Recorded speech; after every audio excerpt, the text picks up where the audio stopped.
rush 4. Plenty of time for John. Now squeezes, steps up in the pocket. LA can run inside the 10. Head first. He dives off the 5-yard line. 65 horsepower trap. It might pop wide open, Rats. Get this there! Was that there, Rats? Oh, it's gone, baby. Yes, sir, Rats.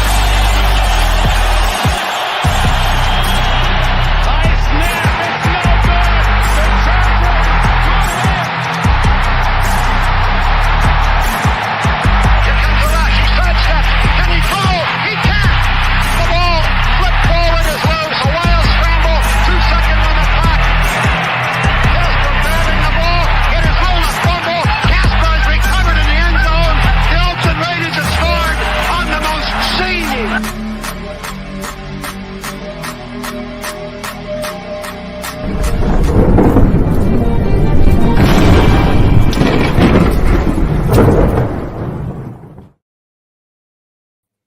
Hello, and welcome to the Wild Wild West podcast. Oh, wow, it is, we're getting into the thick of this season, let me tell you. It is not particularly great for me, though. But anyways, with regards to all of us here, over to my right is Captain Jack of the Captain Jack RackEm podcast and channel. Check him out on the YouTubes. And we have that's not for everybody else. That's for the dude that's I have to do opposite. So that's for that guy. Where the hell is it? That's I don't even know I what can't you did, do it. but I'm assuming I'm pointing at you. I'm assuming it was egregious and aggressive. yeah, something like that. Yeah. It was. Yeah. And we have Alex Gibbons of the Airhead Addict with all of the great writing and material over there. He's got some great articles up on that site over there. Go have a look. And we have Coach Defense of the Lockdown Defense podcast. By the way, I checked out the pod last night again. It's great to see you and Kurt back.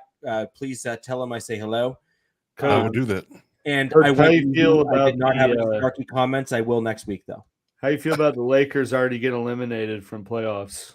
Look here, man. We're here to talk football here. It's not a I know, basketball but podcast. you got 2 jerseys right behind you. I got to look at them. I just thought I'd get your thoughts. You know, That's glory. We're not dealing with glory right now. This is rough sledding out here, but rough sledding out here, man. Listen, it was so bad that I didn't even watch most of the fourth quarter. I just went to sleep. Yeah, that's how bad it is. Yep. You're saying that was your take on the Lakers? You just went to bed? Pretty much, yeah. I'm not going to lose sleep because watching the Lakers late night this year. I'm not going to do it. I'm not doing it. I'm not losing sleep. My sleep is precious. Smart. That's smart. Yeah, I'm not doing it. I'm not doing it. So I'll catch the highlights in the morning.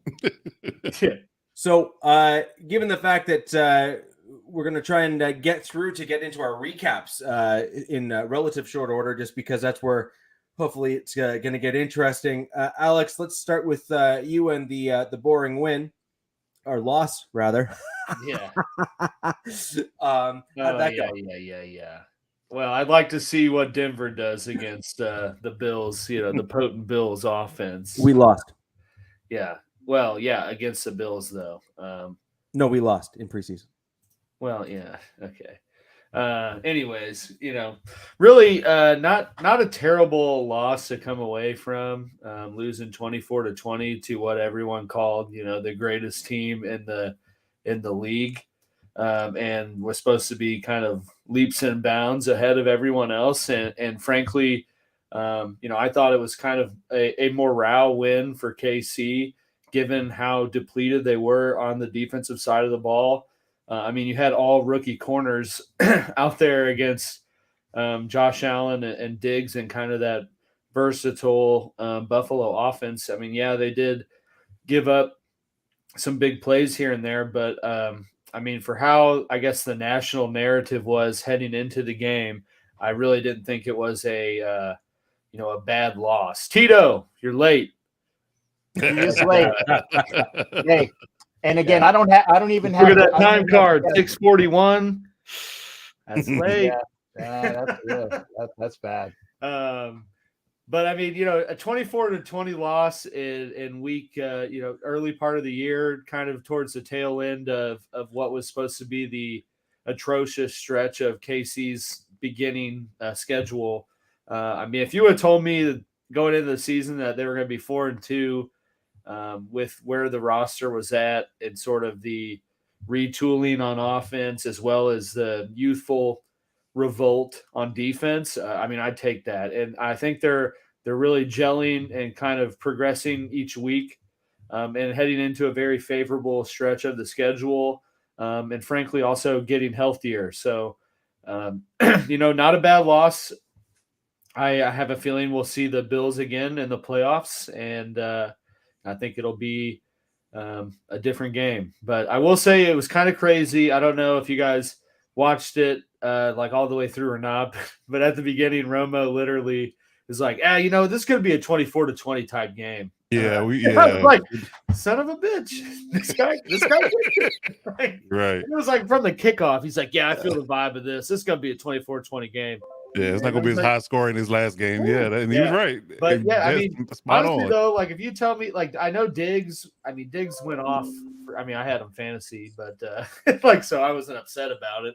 But for how the stats were passing versus the score, I think it's just a good testament to how well Casey's defense has been up to this point. But certainly teams are sort of developing a blueprint to play KC, and you saw with the Raiders, you saw the Bills do it. I know damn well that the 49ers are going to do it, and those heavy personnel run the ball sets, and that was really kind of the thing that hurt them the most, on top of just kind of some bad mistakes at bad times. But outside of that, I didn't think it was a terrible loss for what everyone thought would be this giant blowout for how good Buffalo and Josh Allen and Von Miller are. So I'll take it. Okay. We will too. Yeah, I bet. Of course. Yeah. Hey, Raiders did really good. Finally didn't lose one this last week. Wow. Yeah, that's exactly right. Exactly right. Yep.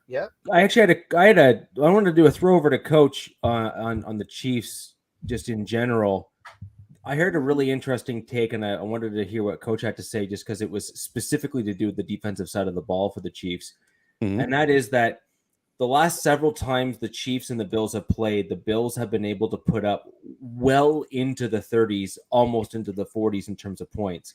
Mm-hmm. And an interesting thing that I heard, which was the Chiefs have finally, in this game at least, been able to keep the Bills under that 30, like under that kind of 30-point range sort of thing. I wanted to know your take on what kind of impact you think that's going to have going forward if the two teams can't get into a higher scoring game, in terms of what that might mean. Expound on that a little bit. You saying that their point differential was down in this game, and it was. But you want to know exactly what the cause of that was, or? Well, I'm looking at the defensive side of the ball, because typically the Chiefs have obviously struggled when it comes to playing the Bills, because it's literally just been bombs away, score. And then in this game here, it was much more of a slugfest. The Chiefs defense certainly did keep the Bills more in check than they have by a long shot in some of the other games. So I'm just looking kind of for your feedback and insight into that. Well, actually, I'm glad you actually brought that up, because it's actually going to lead into what I wanted to say initially, is that I think that this game was a different, had a different vibe, had a different feel. It played out differently. Mainly, and I guess it's a broken record, but it's mainly because of Tyreek Hill. I think that because he may have missed him holistically in totality, but I think he missed him this game, because we can all agree that he was a difference maker in the game in the playoffs. And with Tre'Davious White being out, if Tyreek Hill was on the team, I'm pretty sure he would have had a field day, because it would have been a corner on the field that can contend with him with Tre'Davious White being out. So I think that Chiefs actually got the points though that they needed before the half in less time than the 13 seconds, and didn't use no Tyreek Hill. So like I'm getting real upset at hearing this. That's just the scapegoat for everyone. It wasn't for me. It was purely for this game because of the matchups. I think that the big difference from being at the game last year was that we saw Buffalo make more of an effort to run the ball, and not you had teams last year that were kind of getting into these throwing matches with KC and not really worried about the time of possession. It was more of the big explosive plays. I mean, Buffalo last year, I know for a fact, had like 3 40-plus passes down like on Daniel Sorensen. I believe was at least 2 of them.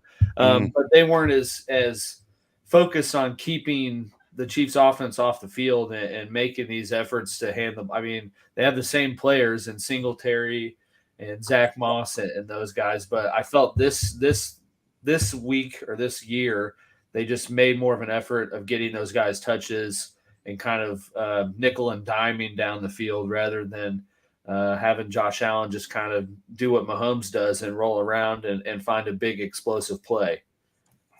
You think they made a concerted effort to run the ball more so this game than they did in previous?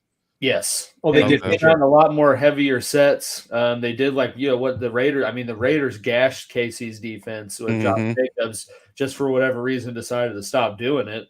But I think and you saw Buffalo do the same sort of offensive schemes and approach, at least in terms of comparing it to how they played them last year. Mm-hmm. Yeah, well, I mean, I don't believe in the Buffalo Bills running game, whether you try it or not. At this point, their running game is essentially Josh Allen. So, may have made more attempts, but the idea of it being effective is still you made your hay with the passing game. I mean, let's be honest about it. Whether you tried to run out of more heavy sets or have heavy sets on the field and more tight ends, but you still threw the ball effectively. So I don't. Yeah, they ran the ball 31 times though. I mean, that's but how many yards though? 125. So I mean, but you're not doing these quick passes that and sort of faster pace, kind of these quick slants, quick bubbles, and get back on the ball. They were kind of letting time sort of play out, and also executing, getting points when they needed to. But to me, that was the biggest difference, was that they made more of a conscious effort to keep the time of possession on their side at all points of the game. Yeah, I mean, that's a good point, because I think that what that does essentially that, although it was a pretty decent offensive scoring game for both sides, I mean, looking at 40-plus points between the two teams, I still think that does lend to the time of possession. If you do make an attempt to run the ball 31 times, whether it's effective or not, you do shorten the game. And that's what, you can take a page out of Brown's game and a few other games where they did, basically a ball control style offense, and they limited Mahomes' possessions. And then without that blowing the top off explosive person like Tyreek Hill, you don't get those quick hitters. So if you're going from 10 drives to 6, then that limits your ability to put up points regardless. And if you force a punt here too, then obviously your point differential is going to be down. So I think that lends to the idea that if the running game did play into it, whether whoever had the many yards, Josh Allen or Zach or Devin, whoever it was, or just by committee, that lended to the idea that their time of possession was going to sway to the Buffalo side of the ball. And, it would keep you honest. I mean, from a defense perspective, if you did run the ball that many times, you did make any hay, much like the Raiders did, you're going to make the defense play honest. And which is going to open up passing lanes, which, a la, Gabe Davis and Stephon Diggs, making plays down the field in that third and fourth tier of the defense. So, I would say there's definitely something that you can easily say that if they do manage to have a balanced scheme, at least against the Chiefs, it would lend to the idea that they, have a better chance of beating them. Now, I will say this as well, it's always a tale of two halves of the season. Because you did the same thing, in they blew them out, man. That was on my birthday last year. That was terrible. Right. The playoffs was a different story. Andy's always got a trick up his sleeve or 3. That's what I'm saying too. Is they didn't have. I mean, and a cheeseburger. They had all rookie corners out there. You didn't have Fenton playing. You didn't have McDuffie. Willie Gay was still on his suspension. Right. So for that, to me, for that kind of defensive showing for who was not out there, that is a starting player in the Chiefs defense, I think that's kind of a good narrative and thing to utilize or rely on, moving forward. There he is, Callahan, the ultimate bot. No. Yeah. Callahan. That's funny. Yeah. So, overall, I think that again, it could be a tale of two seasons because the playoff game could be a totally different story. But the two things that we should key in on in this matchup and the takeaways from it is that there is an option here that if things break right, this game could be in Buffalo in a sense. Oh yeah, for the first time, since in this recent history. Yeah. Of that, so I would definitely say that could be a difference maker because it's going to be cold, could be snowing, could be gale force winds. You don't know. I mean, it's anything. It's literally pun intended Wild West weather in Buffalo in December and January. So we definitely have to factor that in. And the idea that I feel like the pass rush, Von Miller. To me, and I said it last week, he's going to be a difference maker. He's still got a lot of life left in the tank, and he sacked Mahomes twice, if I'm not mistaken. Yeah, I believe. Yeah, maybe just once. Let me look. I feel like it was at least twice. Yeah, at least twice. Yeah, so yeah, I definitely say that he definitely closed it out. And the commentator drilled it on it heavy. He said that it's always at the right moment, like when you got to make a play or need a play, Von's your guy. Yeah, so he is. Von's always been that way, though. Yeah, Vaughn has always been that way. I saw some Bills podcast going into the week. Like, we got Von Miller. He knows how to beat the Chiefs. I'm like, bro, Von Miller, if you look at his overtime, all-time record, is not the winning one against KC. Yeah, that's rough sledding when he's the Broncos. A little rough sledding there. It was just funny though. But you have to remember he had a good portion of his career where Peyton Manning wasn't there. Oh, I know. It was the block of time when Manning was there where he just slaughtered it. So Peyton was on there with 3 seasons, right? Yeah. And then 3 seasons? I think. Yeah, it was 12, 13, 14, and 15, I think. Those 4 years? Okay. 4. Okay. Yeah. Right. But I don't want us to get all the way into the Buffalo game and stuff here because we got more games to cover, and we want to get into our recap before we all have to get going for the evening. I did want to quickly bring up a few of the comments and chat here. Guys, let's keep this going. Really love the volleying back and forth here. What did Hefe do, guys? Never mind. Don't feed him. Don't feed the troll. That's my one Chiefs fan. Dave, I just want to let you know in the boot is a lager. It's me scraping the bottom of the barrel. I have not gone to the beer store yet. I will be doing that tomorrow.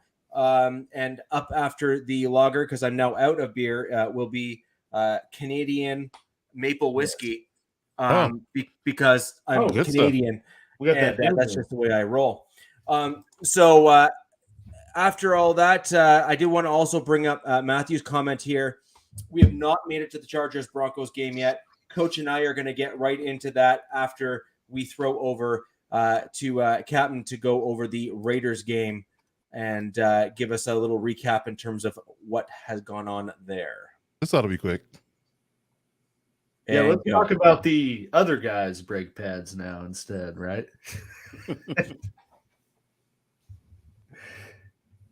You got it, Cap? Yeah, right. No, I got a couple things going on. Apologies, and when you said brake pads, it reminded me that my son actually. I was doing this Callahan chat. I was just. Oh, okay, yeah, no, my son actually came over and replaced, but all my brake pads, all my rotors, and the bearings on my truck. Actually, it's in my truck. It will be his truck once I get my new truck. But I'm giving him the money for the parts. And $50 for gas definitely was a lot nicer than giving the dealership $1,300 for something that he's going to be getting pretty soon as well. So that was nice. That was nice. So apologies if I missed it. I'm trying to keep eyes on two things. So back to football and not breaking. Hopefully the goal here is that the AFC West keeps moving forward and we start seeing some collective wins, particularly for the Broncos. But nonetheless, how was the Raiders game and what were your thoughts on it? And what would you like everyone to know in terms of what went on and maybe what you might like to see? Well, the Raiders definitely played well this past weekend. I think they were in Mexico or various other places. A couple of them played golf. The Raiderettes were out doing their thing as well. It was a fantastic weekend. Definitely a non-losing weekend. So there's my synopsis of this past weekend, sir. Tossing some Coronas around. No. Avatar, I see you. Appreciate you. Avatar, good to see you, brother. NFL Nation Live. There's a joke in there somewhere. Like 4 alcoholics walk into a bar. Is normally how it starts. No, but anyways, so with regards to the Raiders game, Captain, aside from outcome and all that other kind of stuff, is there anything you wanted to see from it though? From the Raiders game? Yeah, they had a bye, right? They had a bye. Yes, I know. Oh, this got to be. I know it's got to be a troll. It had to be a troll. What's going on here? I guess the only thing The only right answer is I wanted to see them play. No. I wanted to see them win by a bigger score. Oh, okay. There we go. All right. I wanted the defense to play better. Actually, I wanted the offense to score more. I wanted the defense to play better. I wanted a shutout. And of course, the referees came in and effed up the entire game. Because they of course they did. They played a role in that bye. They played a role in that bye. It was still a horrible call by Boger and Hussey and a bunch of other people that I'm not going to go into because I don't want my blood pressure to go up, and we will discuss it more. And see, this is where the segue comes in. We will discuss it more at NFL Nation Live, coming at you live 9 p.m. Eastern time on NFL Nation Live, as well as my channel. So stay tuned. See how I did that? Shameless plug. Shameless plug. That's okay. So I guess, Tony Romo predicted not only the Chiefs game and its score, but he also predicted the Raiders score as well.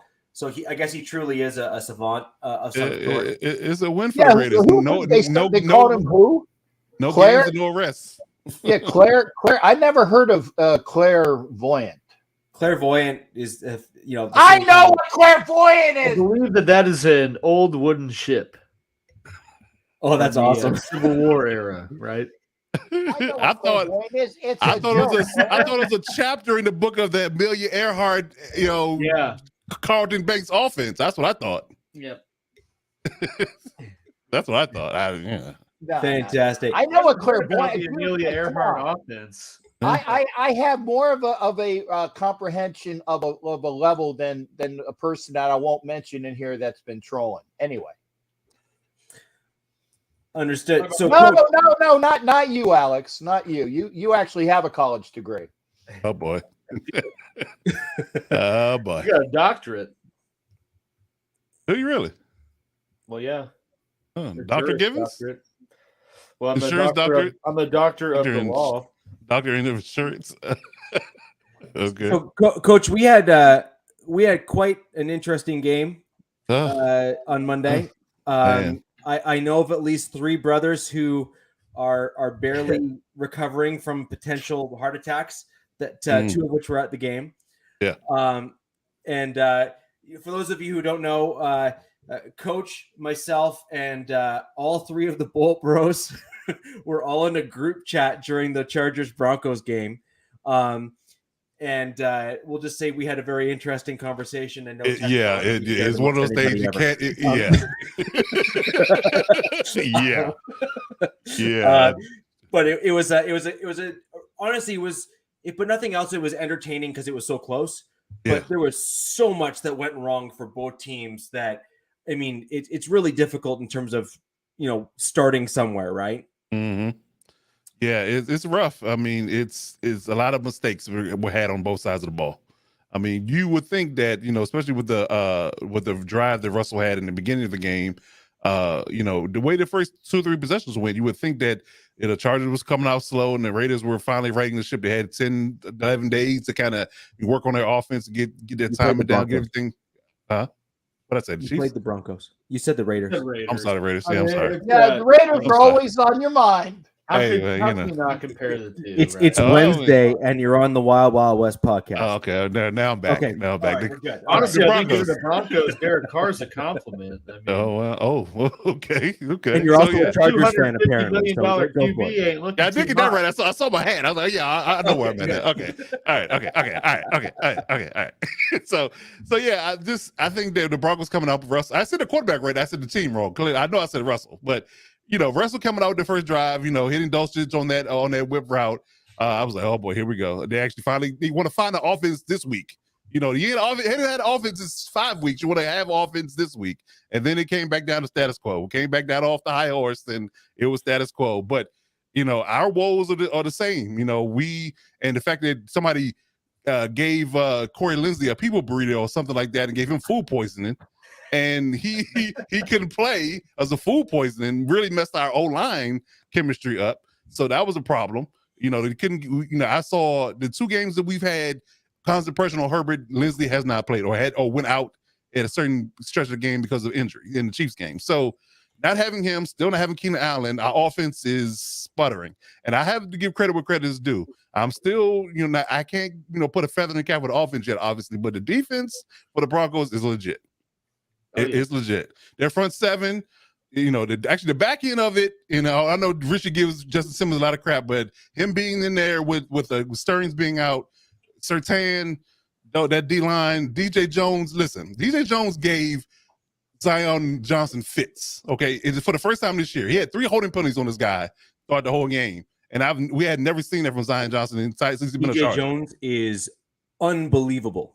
Yeah, oh my God, he's just a mammoth of a man. That's the problem. Like he's just stronger than strong. Like Zion is strong, and they were going at it to the point where Zion had to hold him a few times, obviously, to keep him off of Herbert. So, you know, I definitely give the defense a lot of credit for being stout. We couldn't run the ball at all, and you know, our main receiver was blanketed, and I feel like Herbert had I guess you can say a ghost of Christmas or Surtain past, in a sense, when he didn't want to throw at Surtain all night because of the fact that he picked him off twice last year. He remembered that. So he's like, okay, unless somebody's clearly, you know, butt naked wide open, I'm not throwing anywhere near Surtain. He did all night. If Surtain's around. Right. so like I said, you know, not look to that side of the field. Right. And then, you know, with our kicker getting hurt in the first half, I was like, oh, here we go again, you know. But the I guess the icing on the cake for us is that fact that most games, the way they spin, in a sense, the way they kind of trend in this direction, where the game was going, very sloppy, a lot of mistakes on both sides, we typically don't win those games. So the fact that somehow or another Dustin Hopkins was making kicks with a half a leg, and making that winner, that was sick.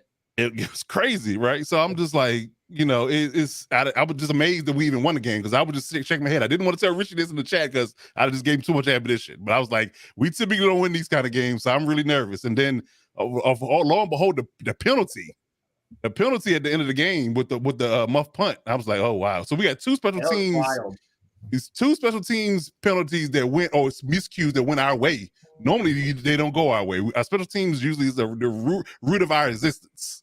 So kicking, punt return, and kick return, and giving up blocked punts, we always typically on the short end of those sticks. So I definitely believe that, you know, although we're not playing the best football right now, I think that we are happy at 4-2.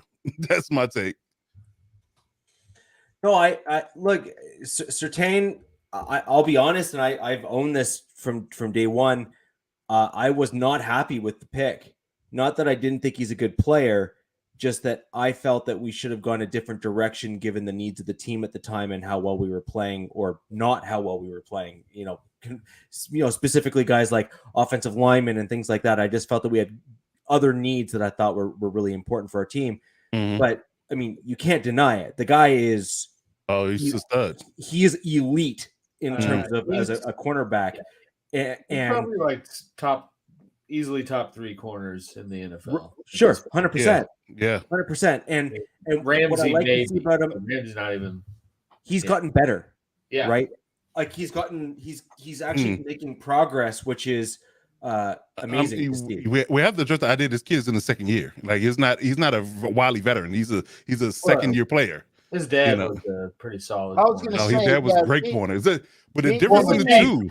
Yeah, being that he's a prodigy, he does have an advantage over other people that are second-year corners, because he lives it, breathes it, has the lineage, you know, the DNA. So again, he has an unnatural advantage in that respect, which is good for him, bad for everybody else.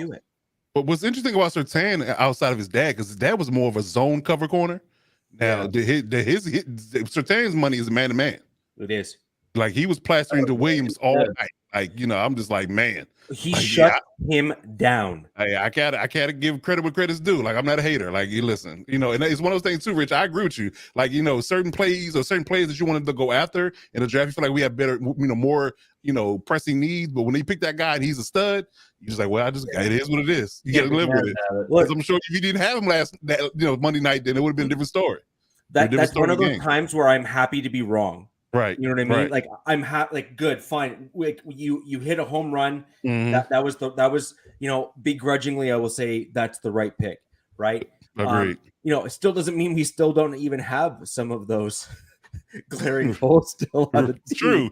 Still do. Because right? I'm still looking for the Chargers to draft a legit receiver that can stretch the field. I'm still waiting on that. I've been begging for that for 3 seasons. We still haven't done it. Zed's got it pretty accurate, right? Oh, that's a good one. Yeah, you're right. Yeah, because did y'all realize that JC got benched in the game? Did you realize that, Richie, during the game? I did. I was going to ask you. I feel like that's the thing, though. Like, I feel like New England, these players that work up to get a big contract elsewhere almost never pan out. Like, I cannot think of someone who left New England and was still as successful as they were in that system. Outside Tom Brady. Trey Flowers got that fat contract in Detroit. He didn't do anything. They cut his ass like 2 years into it. Right. Like, Rob Gronkowski, Kyle Van Noy. That's about it. Your list is ended basically there for my. Yeah. Tom, even Gronk, Tom Brady, and Van Noy. That's it. Yeah. But I don't know. I feel like it's just something weird with like New England, where like those guys fit very well into whatever Belichick does in their system, and then when they get out, they just never. No part of their game ever meshes. That's why I was like, I have a theory. People were all about J.C. Jackson going to the Chiefs, and I kind of didn't want it for that kind of reasoning alone, whether it be an idiotic way of thinking about it or not. But I feel like it's kind of true. But Rich? You kind of had to do it. We needed a good corner, so you kind of had to spend the money based upon his production. But I think the jury's still out. I'm not giving up on JC. A lot of Chargers fans on Twitter have, though. They're running him the riot act. But Brandon said they're gonna keep working with him. He's gonna start this week.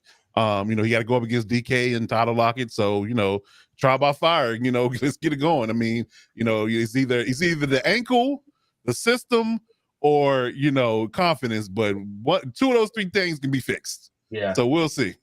We'll see. I'm still holding out hope that he can be what we paid him to be. In my opinion, I have a theory that I think I responded to someone on Twitter on, which was the New England has a very structured destination coming out of the draft. So you're coming from college into the pros, and it's very, very rigid and very structured. Mm-hmm. And part of there's certain guys that are undisciplined naturally, like just they are not a disciplined person. And so some of those guys that are not naturally disciplined or self-motivating or whatever you want to call it, some of those guys need that kind of structure or need that coach or the coaching staff that's going to look over their shoulder and smack them upside the head to say, get your rear end out there and do the work. And I do wonder if the issue between, say, New England and what you're having in with the Chargers there is perhaps, I'm not saying perhaps, you just don't have the same structure or rigidity that a guy like J.C. Jackson needs. Well, that could be said for a lot of people to leave New England because that's a one of a kind system. Like most people have laid back, you're a professional, manage your own business type of deal. I'm gonna let you be a grown man. I'm not gonna, put you in a military style camp because I feel like a lot of people equate being in New England like the military. There's certain structural things that go on like the military, and there's no other system like it. So again, that might lend to the idea why people don't flourish outside of.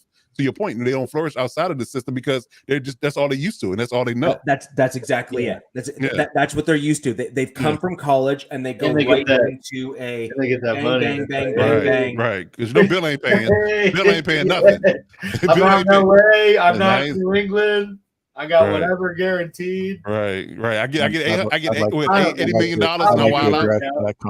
I'd like to address that comment. Just because I ain't paying doesn't mean that I'm not the best coach in the NFL. It's on to Cleveland. You guys see the clip of that rookie special teamers trying to give Belichick the ball, Oh, that was the And, most awkward thing in the world. I saw that. It was I so thought it was the awkward. replacement. So he's like, I got you the football. He's like, who the hell Awkward. is that guy? Who's I was like, who is he? Yeah. Somebody put in the comments. Locker after the game. Somebody put in the comments saying, I bet you Bill doesn't know who that is. Like, he's probably asking who the hell's 41? Right. There you go. Why There did you go. 41 just try to hand me the ball? Exactly. Who does he think he is? Basically. So anyways, I that's my take on JC. And yes, I saw that he got benched. Yeah. I see Balled Up Baby in the chat. I forgot she was in there. What's going on over there? Oh, I threw up Bolt Up Baby. She was in here earlier. Okay. Yeah. So what are your thoughts on kind of the ability or inability to stop kind of that middle section of your field on the offensive side of the ball? You guys struggled once you got past the D line. So once you got into the linebacking core, we were able to get some yards that I was not expecting, because I did expect your linebackers to linebackers and frankly your safeties to slow down a little bit more in the middle section of the field. We saw Dulcich basically be wide open on several plays. We saw obviously the touchdown catch, and that was just around where the linebackers and kind of the mesh point, if you will, between the linebackers and the defensive backfield. So you saying your offense going against our middle tier of our defense? Is that what you're saying? Yeah, I noticed that seemed to be where a good portion of the open plays were, and then we also had I don't even know what happened, but I mean, you guys let KJ Hamler just. It was two miscues, and it was uncharacteristic. It's an influx going on between, because they're multiplying. Well, I guess you could say they're doing different things with Nazir Adderley and Aloy Gilman, right? They're and I'm not sure exactly what I guess you can say delineation is when it comes down to their snaps and what sets they play in and what downs they play, but. I would think that it would come from that side, but for some reason on Derwin's side for one play, the Hamler play, he was like lost in coverage. I'm like, I don't know if it was a miscommunication or what, but they let him go run free. He let him run clean past him, and I'm like, what happened there? And it was on Derwin's side in this deep half, and I'm like, okay, that's got to be a miscommunication. He doesn't usually make that mistake. And then the idea of maybe not trusting what's going on his other side, because he's Adderley one played and Gilman the next. So I don't know. It's something weird going on in the back end.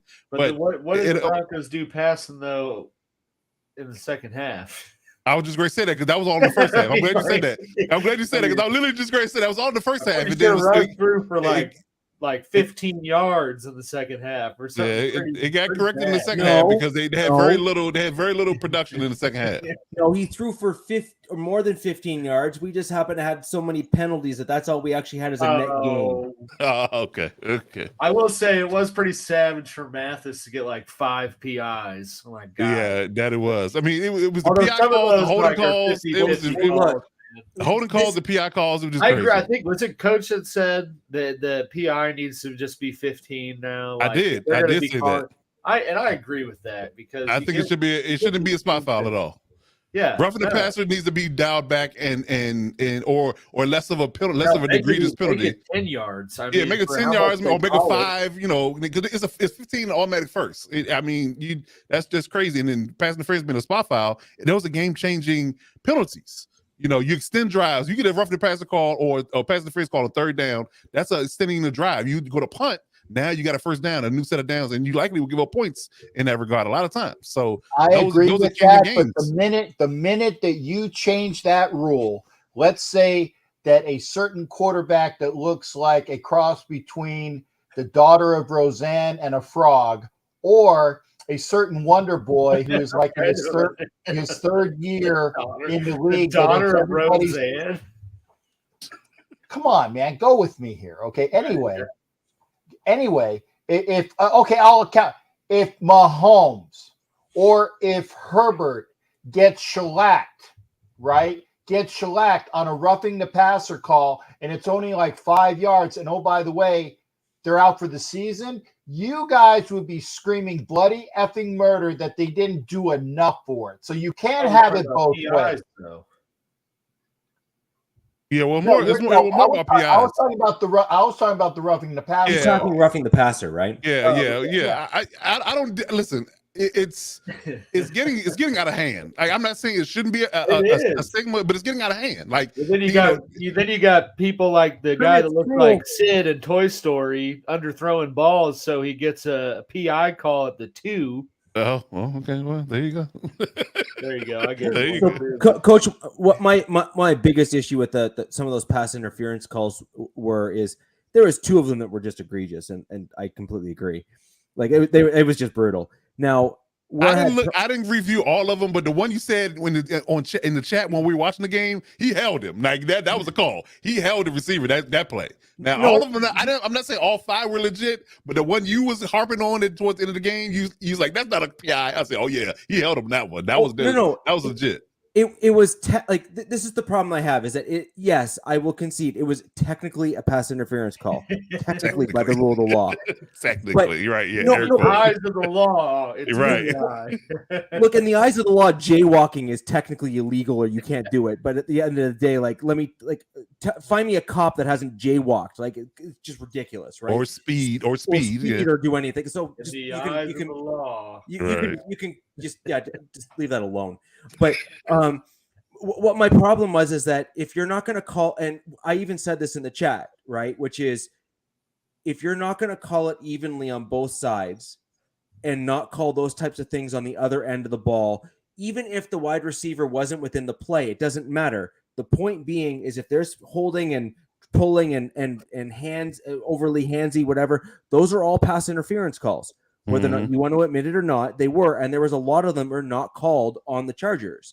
So my point in the chat is that based on the fact that they let the other ones go against the Chargers, all they're doing is picking on the rookie, right? They're like, hey, you're a rookie, you're going to get calls. And to his credit, he had 1 or 2 solid plays where he just brushed it off and owned the play. I give him a lot of credit for not hanging his head and making more mistakes after he got called for the first one, because most people that at his age would have folded. Yeah, all calls are trash unless they help you right team. That's a good one, Jacob. I like that. I will say to that in PI, what they made up for in PI calls, they gave us holding calls for it. Like, you got PI calls and we got holding calls. So it's like, the putting our offense back 10 yards on 1st and 20 on several drives versus it being 1st and 10 or a first down for us. To call that holding call against Zion when he. But again, like I said, we had the amount of holding calls we had made up for the amount of PI calls y'all had. So it wasn't even in yardage, but it's almost even in regards to the game when you have your PI calls and we have our holding calls. So that was pretty much. But that's my point, though. No, it's not, because a PI call is far more egregious of a penalty because you're gaining more chunk yardage out of it. Yeah, well, I would say this, from a football schematic standpoint, having a spot foul, yes, it is more egregious and more yards. But an offense getting backed up that's already struggling, for instead of having 2nd and short to 1st and 20. Is almost just pretty much a drive killer. Like, name me an offense that consistently converts 1st and 20s into first downs. So even though you don't, any team that the Raiders are playing, once the officials give them a involved, call, right? There you go. So my point being is that you pretty much waste a drive. If you get a holding penalty on 1st down, it's almost a dead drive in most cases. So and if you look at it from a point perspective, even though the PI calls were spot fouls, you got nothing but field goals at best out of those penalties. So, as the ebb and flow of the game is concerned, I would say that, you would pretty much, it's almost balanced in terrible penalties for both sides, because again, drives were wasted for the Chargers because of holding, and PI calls were putting the Chargers in a better spot because of the spot fouls. But yet again, you only got field goals. You got 1 touchdown and a bunch of field goals on both sides. So, again, it did balance itself out holistically, but we still had way too many penalties on both sides of the ball. Yeah. Sure. Now, I do want to quickly address, because obviously it wouldn't be, you kind of you have to call out the elephant in the room, and that is the whole Russell Wilson situation with the Broncos and whatnot. I've seen your chats, guys. Here, I'm not going to shy away from this, and for anyone who actually knows me, I'm certainly one of the more critical Broncos fans out there of my own team. So as I look at this, I really do think that I think the Broncos made a huge mistake in this game by playing Russell Wilson. I think you saw Wilson come in having had the 10 days rest. He was partially recovered. I don't think he is fully recovered. And I think you saw that where you saw those 10 plays where he actually did really well.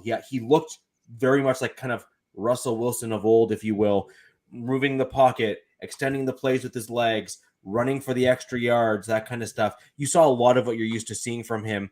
Problem is he took a few hits. He then landed on his kind of right on that shoulder blade where he's got the tear. And then later in the fourth, he had like a million towels wrapped up around his shoulder. Like you can see all these Gatorade towels under his jersey. Yeah. So that's exactly it. And the problem I have with that is that he's clearly not fully healthy, and is sometimes the player has to be safe from himself. And I as much as I would love to see Russ kind of put to bed and say, no, I can still do it and go out there and kill it, I think this was not the game to do it. I think you have to think longer term. You have him for 5, 6, 7 years out. You got to say, bite the bullet for 2 games, get us to the bye, sit him on the bench, put Brett Rippon in. Brett Rippon is a smart quarterback who has a good amount of the same tools that can run a lot of the same offense that Russ can. He's not quite as mobile, but I do think that Rippon actually might even fit a little bit more of Hackett's system just because of his style.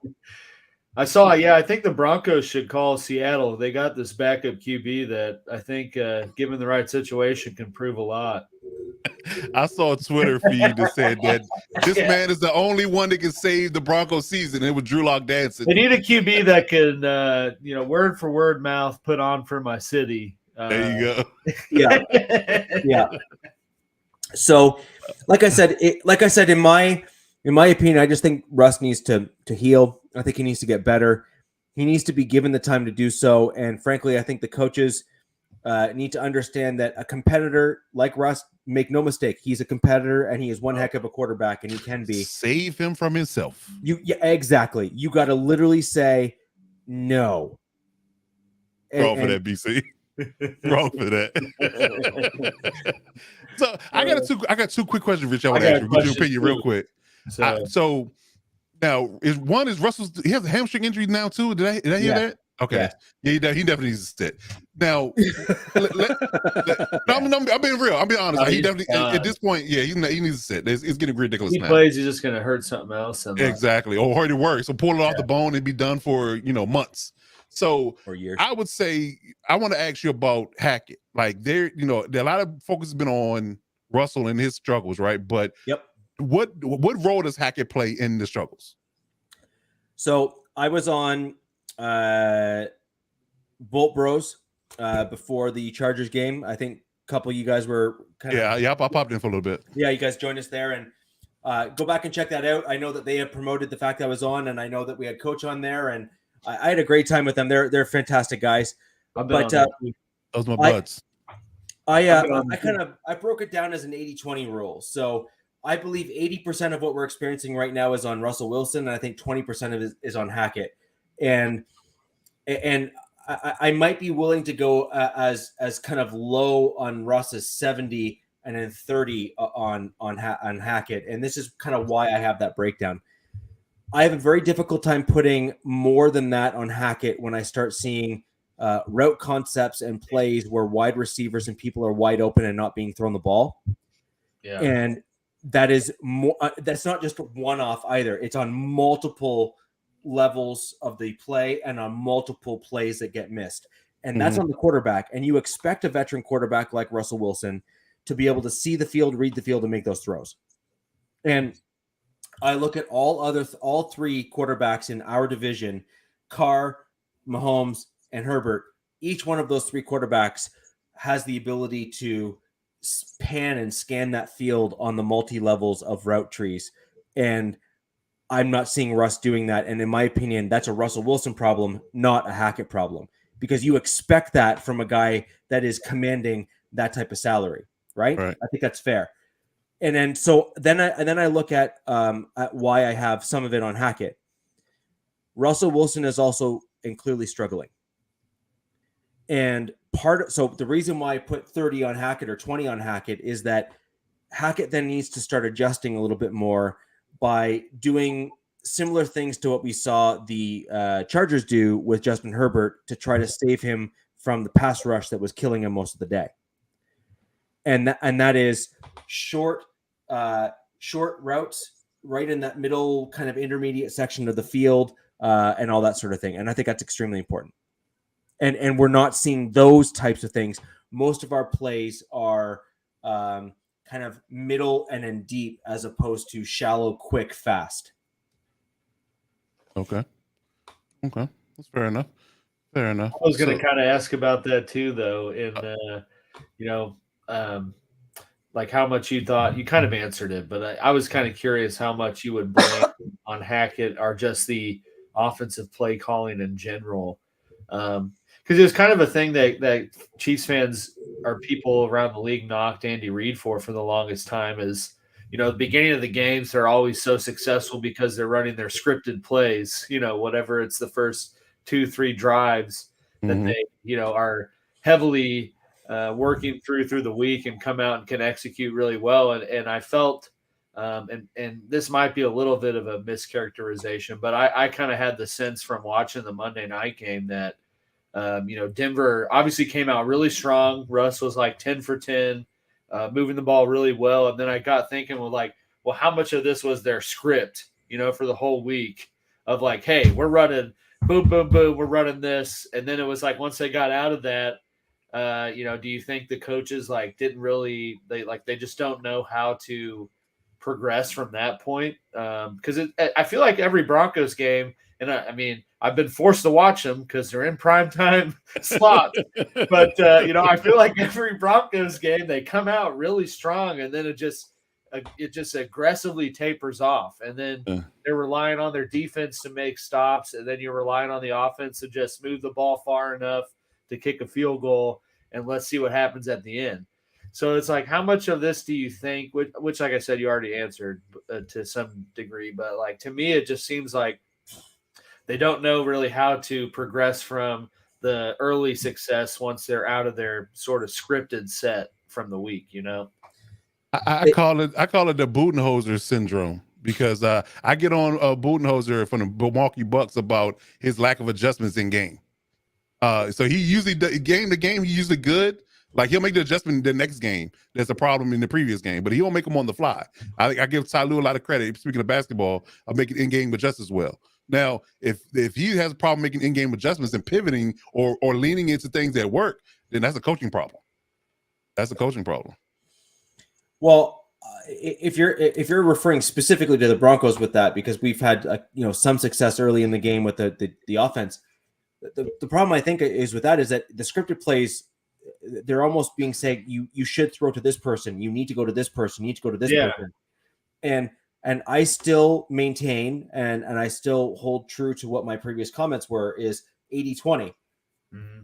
A veteran quarterback, it is totally fair for a guy like Hackett to say, you want to go cook, you want to be the guy, you want to be the man. Burn the bacon, dog. Then make me some brisket, man. You know what I mean? Like, hey, that's the Herbert's thing, brisket. Make me some brisket. Start putting together those 5-star meals for me, my man, in the kitchen. Yeah, seriously. And at the end of the day, what we're seeing ultimately on the field is scripted plays that come out at the beginning of the game for the Broncos typically look okay. Some of them look better than others, but generally they're okay. And then you're seeing a complete taper off, and it's literally a almost vertical downward curve. And the problem that I have with that is that tells me that Russ, although some of the plays I think are more issues just with Russ in general, but then I also think that you're seeing other things where Russ is injured right now. And I said this again on the Bolt Bros, which is if you're used to making a quick decision and being able to put some real velocity on the ball to squeeze a ball into a tight space, and you have the main muscle that's responsible for throwing the ball quickly and with velocity that is torn, you can't put that same zip on the ball. So, Can't for do it. example, what I mean by that is ultimately, so you have a crossing route that makes a difference between you throwing ahead of the receiver in stride and throwing it behind the receiver, potentially at the defender instead. And the Broncos sadly have seen multiple instances of that this year. True indeed. I've also And seen I mean, heck, we even saw someone against the Chargers just this last game. Mm-hmm. I think it's interesting too, kind of the I feel like with every week there's more of a progression of like that Russ is not really a good teammate or like loses the locker room. And like I thought it was interesting that Richard Sherman had his podcast. I think it was last week, maybe. But Marshawn Lynch was on it. Yeah. And they go on this spiel about he's like, man, I'd love to reach out to him, but they're like, you meet his manager, and like how that even teammates got to go through Russ Wilson's manager if they just want to talk to him. And I mean, that really has nothing to do with what we're talking about. But I thought that was like interesting. And then it's like every game you see people with like a clip, like there was a clip of Gordon and Judy talking on the sideline. They're like, caption this, and everyone's like, man, we had to stop listening to Future in the locker room for this and like stuff like that. But it's just like I feel like that just keeps all kind of propounding with the rest of it. Well, let's assume that's correct. So let's go on the premise and assume that Richard Sherman is not just kind of the bitter ex, and let's assume. Like, no, but I mean, let's just be honest. Like he has every potential of just being like kind of the bitter fool and is just complaining. But let's assume he's telling you the truth, and let's assume that that's correct. We have heard it from multiple people. Marshawn also did not deny that was also what he had to do either. So let's assume that what Richard Sherman said is 100% correct. Okay. Yeah, Marshawn added to it. Oh no, he did. I can't really say what he said, but he definitely added to it. Yeah, he did. So let's assume it's correct, right? Now, think when you come to a new team. So you come to a brand new team, and one of your main things when you come to a new team is to build up camaraderie, to build up a rapport, to build the timing with your receivers, et cetera, et cetera, et cetera. If your receivers and your other teammates cannot reach out to you directly and they can't get into quick little things and kind of get into a bit of a mesh where you guys can start having a shorthand and all that kind of stuff, and all of your teammates have to go back through your managers in order to get in touch with you, I'm going to say that you're going to have a very hard time quickly getting on the same page, especially when throughout the offseason he was gallivanting all over the place as well. Yeah. Yeah, right? Yes, it's interesting. It's an ongoing saga. Let me put it that way. It's saying, right? Like when it rains, guys, so. I really do want to get into to next week's matchups, where it's going to get super interesting, I think, and this is where we can really start getting into some really interesting things here. Jack, to answer your question, also sorry, but I am happy that Hefe's here. So, although I can't see half of what he says, so maybe I shouldn't say that. Oh, you should have seen the things he said about you. No, just kidding. Come on, Captain. Throwing over to you on the Texans. Just on that note, guys, I did want to make a general comment. We normally have a Texans 3-point stance with Mark Lane. He's a great friend of the show. He's really put in some extra time and done things at the last minute to help us out to get videos in. He has had an injury that has landed him in the hospital. So thoughts and prayers go out to him, and hopefully he has a speedy and quick recovery. I just wanted to call that out. Mark also went above and beyond when he could not help us out by giving us his information on the Texans and what he thought they needed to do to beat the Raiders. He did try to get us in touch with another Texans podcast to help us out. Unfortunately, the scheduling and timing was just really difficult in order to kind of have everything line up. So sadly, we're not going to have a 3-point stance with the Texans, but I did want to thank Mark Lane for all of his efforts and wish him a speedy recovery. And on behalf of everyone at the Wild Wild West, please get well soon. Definitely, man. Appreciate you. Double thumbs up, Jesus, for you, man. There, brother. Get him off the IR. Yeah. So, thank you very much. Really appreciate it. It just, it's unfortunate. I really hope he's coming through, and he didn't make any reference to the fact that he felt that it wasn't going to be anything but a successful recovery. but nonetheless, I did want to give him his due and shout out for just being a great friend of the show. Captain, with that in mind, what are your thoughts on the Texans-Raiders game coming up? Well, actually, wow, caught me a little bit unprepared because I was really I do better when I bounce off of what somebody else says. But I did. The thing is about the Texans is that they're like us. They are better than their record indicates. Okay, they got a good defense. You know, a la Lovie Smith. They granted they're people are already saying, well, that's a win for the Raiders. It's a loss for the Texans. I still remind everybody that the Raiders have the worst record in the NFL coming off a bye. I don't remember the exact numbers, but I do know that in the last 20, I think they're 3-17. Okay.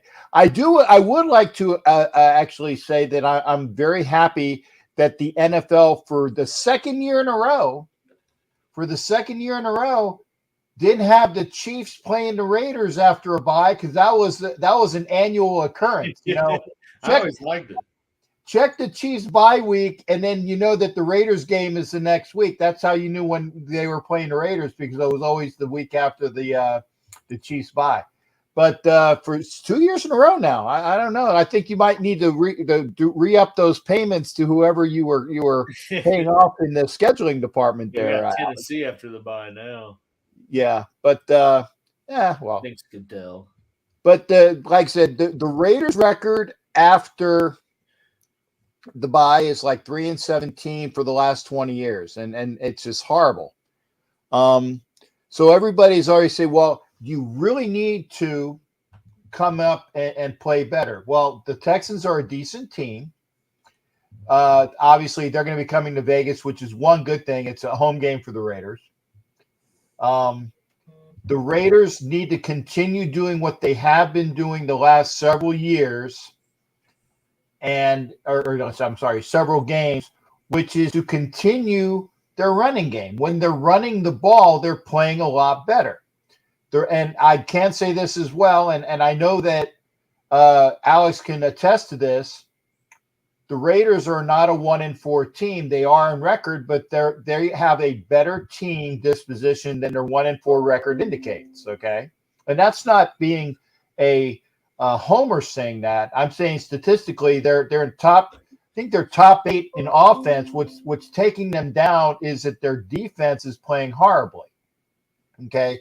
You give up, you lose those 20 points to the Cardinals with the running little midget, you know, who comes back, and then you know they pop. Well, he's about to be irrelevant. Call of Duty's coming out, so next week. Done. Yeah, next week. Toast. Got that new Warzone pop in. So, what's our prediction then for the Cards record? Do we see a losing streak in the horizon? 2 games. Yeah, I think it's like it's statistically shown. Once Duty's out, Murray's out. Okay, well, good. I wish we would have played them after. I mean, because everybody said, well, Raiders got an easy thing because the Raiders are playing them because what's his nose was out. D-Hop, thank you. D-Hop was out. So that could have been. We got him back. Bless up. Yeah, but I still say the Raiders need to run the ball. Offensively, they are scoring enough points. Defensively, they need to be better. They need to finish the game. They need to play all 4 quarters defensively. And it's not a gimme game. I will be there. I have yet to miss a game this season. In fact, I don't miss a game until November. So I will be at the Texans game, then Nolans, then Jacksonville, and then I think I miss the game after that. But I think it's going to be closer than people attest. I still think the Raiders can and will win, because God forbid if the Raiders don't, there's going to be the fourth sign of the apocalypse that all of these people are going to be calling for. And I've already seen it on the boards. Raiders should tank for a number 1 quarterback. I'm like, okay, well, let me see. Why not? Well, DJ Stroud would be pretty dope. Bryce Young. No. I give to you, Jameis Winston. I give to you Mitchell Trubisky. I give to you Baker Mayfield. I give to you even the guy that the Jets abused, who was a top quarterback. It doesn't always attest. Wilson. Sam Darnold. Sam Darnold. No, Darnold. Wilson, the jury's still out on. But again, it doesn't always work.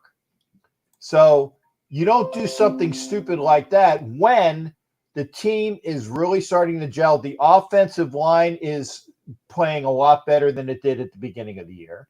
Okay. And I just really think that it is time now. You lose to the Chiefs by 1 point in Arrowhead on a Monday night game.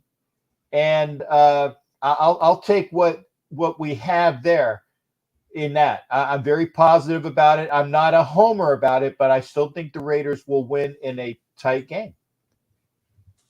Oh, yeah. And what did my clairvoyant Texans fan say in his stead there, Rich? Raiders are bad. Okay. Okay. Okay. I'm gonna so love when we whoop your ass the last game of the year, man. I said I would take a little bit of the Texans run. I got it right here. Raiders are bad. Okay. Give it a Pierce. Okay. Oh man. All right, there we go. All right now. So you think it's gonna be a close game, though, Cap? You really think it's gonna be close? I think so, because I will give Lovie Smith's defense playing well in a show me game for the Texans as well. I will give that. It'll be a close. I mean, their largest loss is 10 points to the Chargers. So, that's a good point. Can't really argue that. But honestly, I think from watching the Raiders against the Chiefs, I think they need to make more. I mean, while running, but I think they need to make more of an effort to do what they were doing against KC and throw those deep balls to Devontae. Because I really think if you get if you get the Texans out of you did it too. You did it too. You did it too. I think if you get them out of being able to run and you force Davis Mills to have to beat you, I think that'd be a pretty good game. Well, what I will say is if you got to run the ball in order to have people suck up, and then those patterns are open. But at the same time, I don't know. I mean, what do they have? Stingley, but I don't even know. I mean, he's a rookie. I can't think of who else is in the Texans secondary that could, stay up to course with Devontae. Especially if you got a healthy Waller and Renfro out there too. I just don't see how they'd have enough people to mesh up without someone almost aggressively being open every time. But I'm more concerned about Moreau being out than I am being with Waller. Waller's checked out since last year. He double checked out once he got paid. And I honestly, like I said, I'm more hurt with Moreau being out because he is a Saubert type of tight end. Oh, yes, Dolchich. It's Dolchich now. We're on Dolchich. Okay, Team Dolchich. Oh no, I'm still on Saubert. Give the D. I can't remember who Richie's bitch is, but I just thought it was Saubert. Okay. Oh. What's that? Hey, there's your ringer for the week. Okay, there you go. Anyway, that little Wayne lighter sound, right? For the Burns. Oh man! But no, with Moreau being out, Horsted is a decent tight end, but he's nothing to write home about. Moreau being out with that knee still hurts. Okay. Waller has not shown anything this year. In fact, he's dropped more touchdowns than probably the Raiders have caught in the tight end field. Okay. And I really would say that Waller needs to perform, I'm almost going to hate saying this. I'm almost asking Green Bay if they take him for a couple of those picks that we lost. Doubtful. Yeah. No, hold your breath on that one. The fact that you're asking about it. Right, exactly. No dice. Yeah, Carlos said it best. Who's Waller? Yeah, I don't know who he is either. Wow. That poor guy. He's been through enough. Yeah. Stall him out, Debo. Stall him out. So, you think it's a close game. I tend to agree. I do think what you're going to find is the Texans have a bit of a better running game than you think. Oh, I don't think he's clueless on that. I think he knows that. I think Damian Pierce is going to be coming downhill in an angry way. Pierce. I know all about Damian Pierce. Yeah. He's going to be coming downhill in an angry way, and I think all the Raiders know that. I mean, so that's Texas not lost on them. Are Stingley and Steven Nelson. I mean, Desmond King's in the slot, the former Charger. So yeah, you got that. Yeah, there's a reason he ain't on the Chargers anymore. That's a good point. But I will say that the pass rush is very pedestrian for the Texans. So Carr should have time. Yeah. They should have time to throw the ball. They got all the old Buffalo washouts. Jerry Hughes and Mario Addison. There you go. Right. Exactly. Yeah. So I did want to not the WNBA though, Charles. Funny. Jesus. That's funny. It's true though. I did want to expand out and get some more of the games covered here while we have all of us here and present. I know Captain's got to go very shortly. I want to cover off the Chargers versus Seahawks game. Ooh. Coach. This is directed at you. For that, we have our 3-point stance coming up with the Seahawkers podcast. I'd like to thank Adam for jumping on. And Coach, see what Adam has to say. Let's do it.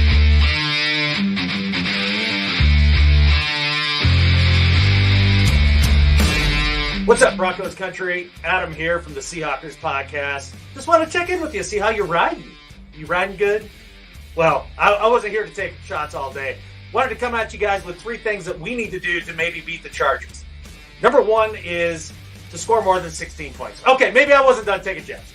But first thing actually would be is to get our pass rush going. One of the things that I noticed with you guys this last week against the Chargers is you guys got a lot of great pressure against Justin Herbert, and it really sped up his clock. It made everything shorter passes and things of that nature. The run game isn't outstanding. That might be something that we can handle. But if we can get the pass rush going, we may have a chance for our terrible defense to actually stop their passing.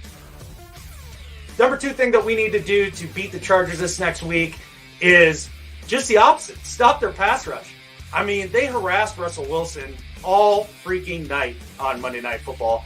And while our offensive line is healthier, and I think is a little better right now just because of all the injuries that the Broncos possess on the offensive line, the 2 young tackles have been pretty good for us, whether that's Cross or Lucas. Now, this last week, Cross actually struggled quite a bit against the pass rush, and I think that they're going to need to have a tight end out there quite often to help chip against Khalil Mack.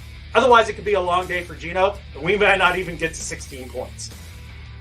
Number 3 would be to establish Ken Walker III. Now, with Rashad Penny out, that's been kind of a bummer for us. But with the drafting of Kenneth Walker, we have a lot of hope in him. And you saw him really break out in his last game. If we can actually run the ball with consistency, and I'm not talking the boom and bust kind of runs that we saw last week where it's -1 or +40. We need to be able to get those chunk yards, 4 to 5 yards per rush, much like you guys did with Latavius Murray. When you guys were on schedule, you guys had much more manageable 3rd downs, and I think that's going to be a huge key for us as well.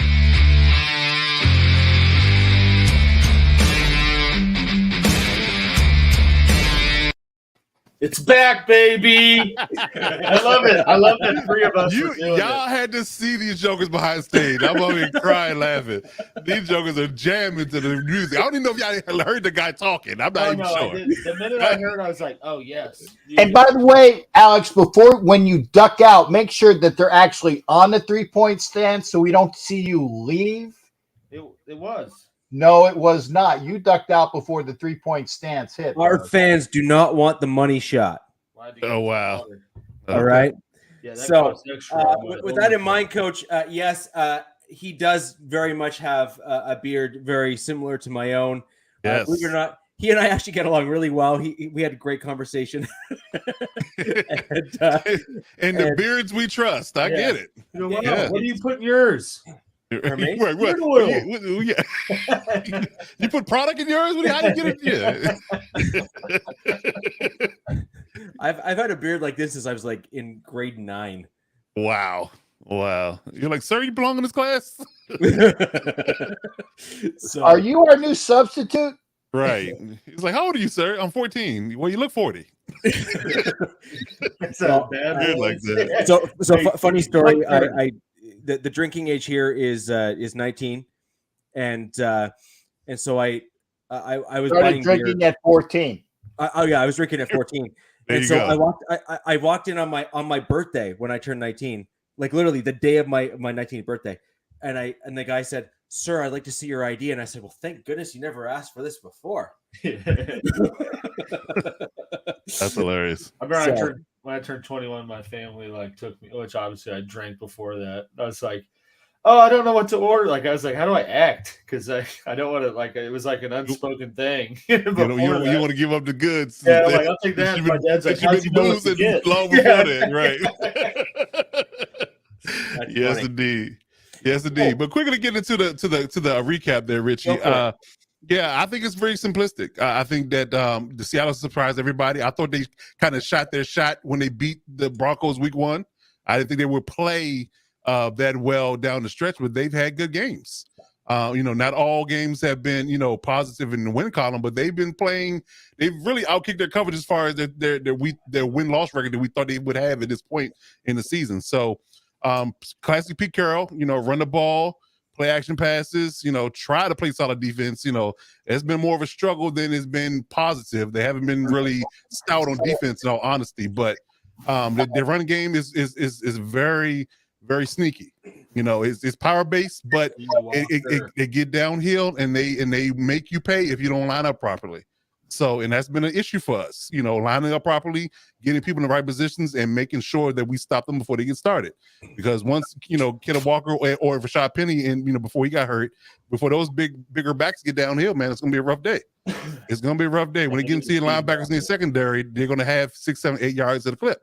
We saw what Latavius Murray did, just leaning on the line and getting 4 or 5 yards of carry in certain regards last week. So I would say that we have to focus in and hone in on that and keep them off schedule, because he said like they want to be on schedule. We keep them off schedule. And it just really comes down to that and getting pressure on Geno, because he is a mobile quarterback. And he is quite decent throwing off platform.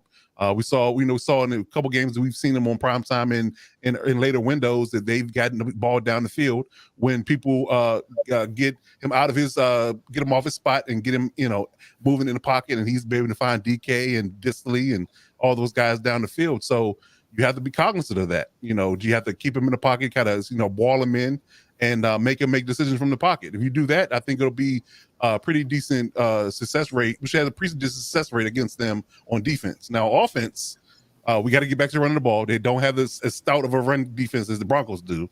So we should readdress that. Corey Linsley should be back from this game. He only had food poisoning. It wasn't an injury. So he should be, outside of being a few pounds lighter, he should be back. So our protections, our run schemes, just our quarterback for our O-line will be back. So I think our protections will be better. I think our run game will be better. So we have to lean on that. And we just have to see who's going to play receiver this week, because Keenan Allen's still questionable. Josh Palmer and Donald Parham are both in concussion protocol. How did that happen? It wasn't early on. It just came out today. So we're down a receiver. We're down 2 receivers potentially and a tight end.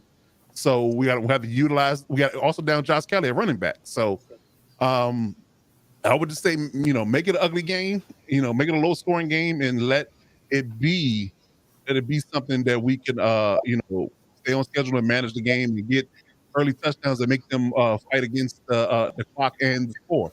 Because we get up 10 to 14 points, that running game takes a back seat.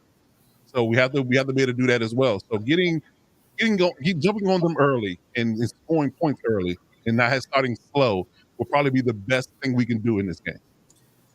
No, I agree. So, Captain, I know you guys you got to head out. Yep, I already got my message Nation ready. Live. Yep. So Yep. I just wanted to thank Captain for being here, guys. Hope all the See you, Raiders Cap. fans stick around and see us to the end. We're gonna have some great content on the rest of the matchups in the AFC West. Coach or Captain, rather, you have yourself a great show on NFL Nation Live, and we'll send people your way as soon as we're done. Thanks again, and it's always a pleasure with my donkey ketchup and mustard and my Gargler fans here on this show. Got to stick that in all the time, don't you? Got to stick it. Got to say, you guys have a great one. Stay here and then come on over NFL Nation Live. Y'all be well. Take care, and we'll see you next. See you, Cap. All right now. Dude, DZ, I don't think it's a bad play to start Walker in fantasy, though. So you were a smart drafter for holding on to him. I say that because I did the same thing. So right. So I think it's an interesting point you made. The one thing I do wonder is I think you're going to find ultimately is I believe the Seahawks tackles are better. They do got some. Charles Cross is pretty good. I mean, he's a rookie, Abraham Lucas is good. Abraham, right? Abraham Lucas. Yeah, he's a steal. He was a steal. I think it was a 3rd or 4th round pick. Second round pick. Okay, yeah. Second. So Cross was first, wasn't he? First. Yeah, he was first round pick. Yeah, Abram was the second. They had multiple first and seconds in the draft from the Russell Wilson deal. So yeah, they scored on. I feel like they're first in the first part of the draft. They scored on every pick. They didn't miss one. Because even the corners they have are solid. I think the kid, Tariq Woodland, he's leading the league in interceptions. Yeah. So boom, baby. Yes. Well, so yeah, I think that their tackles are really good, and I think that interior pressure, which actually leans to the idea of getting of making quarterbacks uncomfortable, will probably be our best bet. Getting Morgan Fox going, let him work on them guards and getting him in Geno's face in pass rush sets. That'd probably be a better move. But, again, you got Khalil Mack going against the rookies. I would still like the idea of the matchup, but you still got to get home. Yeah. Well, and it's a matter of technique, too. So I actually think this will be interesting because you're going against a guy that has the technical skill sets in Mack. Mm-hmm. So what this will be really interesting to see is how the rookies for the Seahawks manage a technically savvy veteran pass rusher. Good with his hands. Yeah, exactly. Yeah. Mm-hmm. He may not have the same physical tools that he once had when he was younger, but he's still got the technical hands, placements, some of those sorts of things that are just, the only thing that hurts level. You're not going to lose those. That Bosa's not out there, so they can, double team him more or scheme more to overprotecting his side. But I mean, Khalil Mack's still very much Khalil Mack. True. Very true. Yeah, the show's better once Cap leaves, right, Jack? No, I'm just kidding.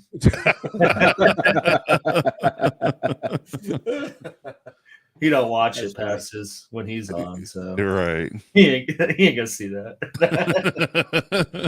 So with that in mind, I think that's a really I do think that's going to be an interesting game for you. I think the Seahawks have some pieces that match up well against the Chargers. Oh, it's definitely not a gimme. It's definitely not a gimme game at all. And so this will be a really interesting game. And actually, if I think we're going to be honest, this is more of a let's see what you got game than the Broncos game was for the Chargers, because I think you're going against a better offensive line, and the Broncos didn't do particularly well because our offensive line is not very good. And so if the Seahawks can hold up and Geno can kind of still keep playing his game, you're not going to be able to keep sending the pass rush like you were against the Broncos and win. You're not going to get the pressure. You're not going to get the hurried throws. And, it could be a long day depending on how things work out. Especially with the up and coming corners that the Seahawks have. I mean, that can be dangerous. Yeah, but, I applaud their drafting. They did really well to draft. But I think if the Chargers have enough passing weapons available to be effective, I think if you get to the point where you got to win throwing the ball, you got to give that advantage to LA. I agree with that. And you don't have the ghost of Patrick Surtain playing for the Seahawks. So I think Justin will be better this week. I think Justin will be better. And the Broncos pass rush, I think, is better, leaps and bounds better. That's another point. That's another good point. Yeah.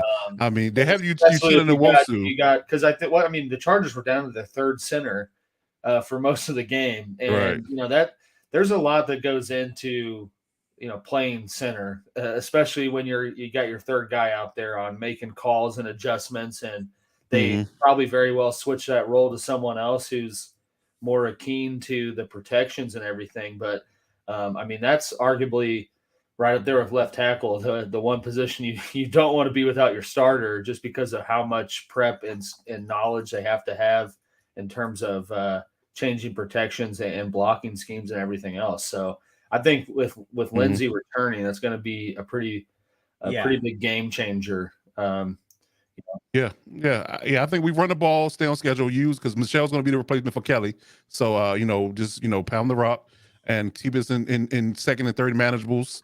And let our interior tight ends and our big time wide receiver on the outside, just go to work, and I think we'll be okay. We can't sleep on the idea that they're not a team, like the caliber of the Broncos or the Chiefs or anything like that. And then we treat them like a solid team, then I think we'll be fine. Yeah, they just need to throw to Mike Jackson. Mike Jackson? Yeah. I'm looking at who the other corner is. I'm like, I'll throw it his side, right? Yeah, Well, that'll be a thriller for sure. There you go. Good pun. I like that. Yeah. I like that. So, perhaps moving on, Alex, to maybe toss over to you here and talk about your upcoming game. You're going to have an Niners. We'll call it an interesting one against the 49ers. They have a few good pieces and some strong elements, but they are also just battered by injuries. So, they're worse than the Chargers. So we have Kyle Matson here again for the 49ers. Kyle has been a great resource for us to give us the insight in terms of where the 49ers are at any given week. Alex, I think you might like this one. Let's see what he has to say.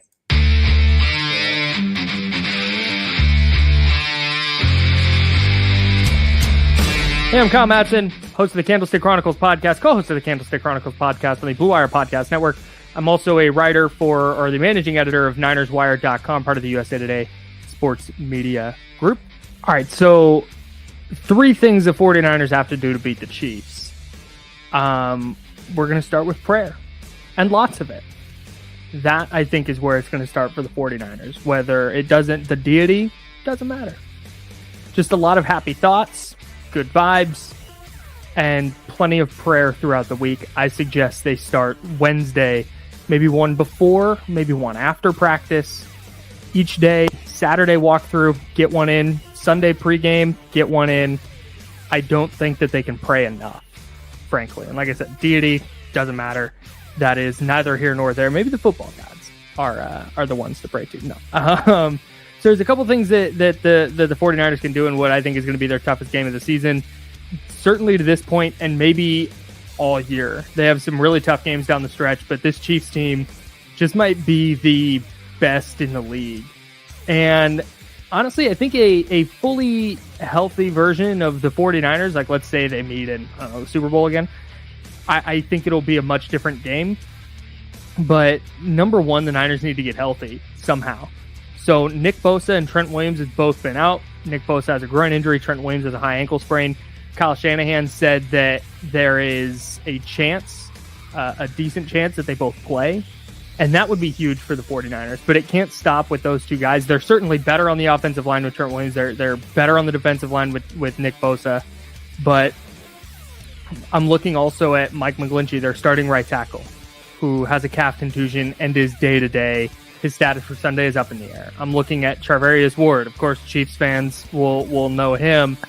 He's been like an all-pro caliber cornerback for the 49ers this year. He has been superb in all facets. He hurt his groin in Atlanta. He's also day-to-day. His status for Sunday is up in the air. You look at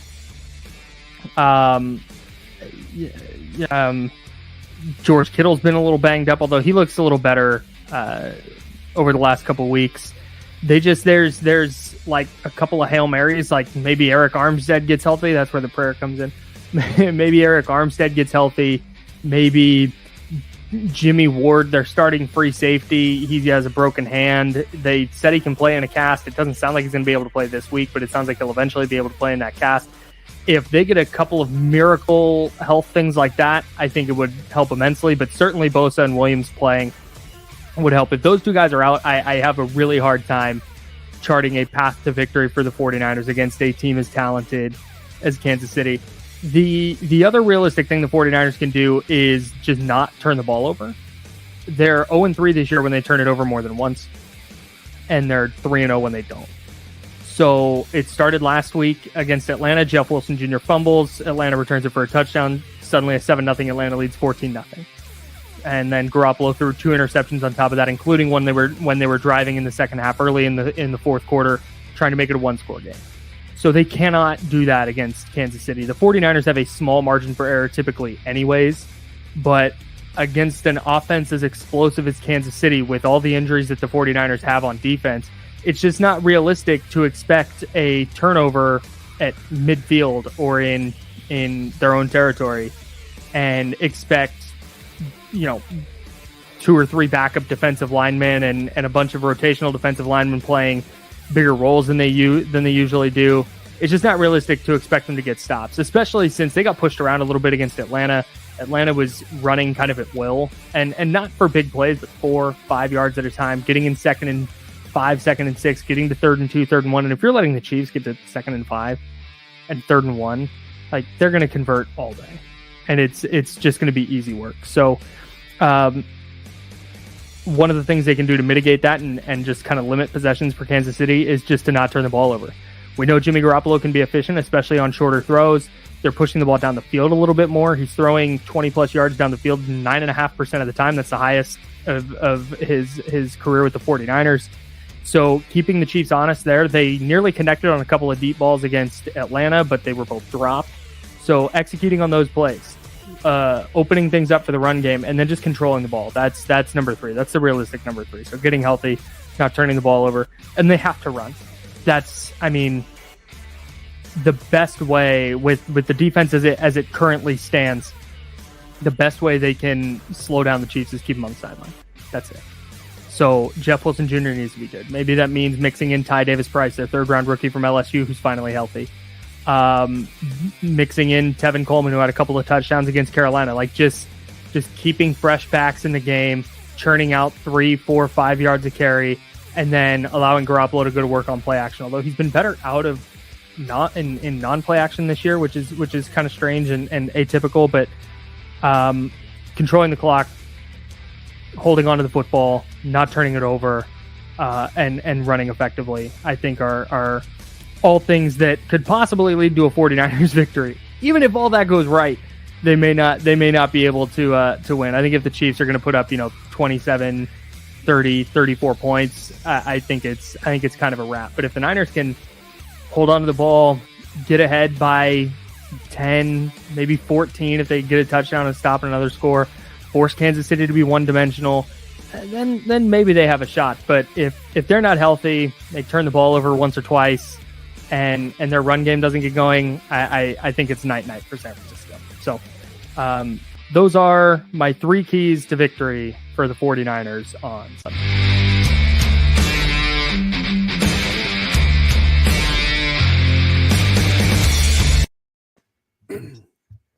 He said it right, though. It's night-night. Night. So we're done. We can move on to the next. I need prayer was the funniest thing. Hey, I will give him this. At least his first key was the most objective one, right? So gotta give him credit. I think the only shot is to run the ball, honestly. I agree with the keys and the points that he made. I wholeheartedly agree. If this was a more healthy 49er squad, it's a much different tone going into the game than it is, currently postured. The fact is that, you prefaced it going into it, Richie. This 49ers team's just egregiously banged up. I made a point to write out last year. It looked like I made a point to write out the injury list, and it is significantly larger than KC's. So and like I said, heading into or talking about the Bills game, that's kind of the good news for the Chiefs. While they've also been, in my opinion, playing better every week in terms of offensive production and moving the ball. They're also getting healthier every week. And I think in this game, we're going to see McDuffie come back.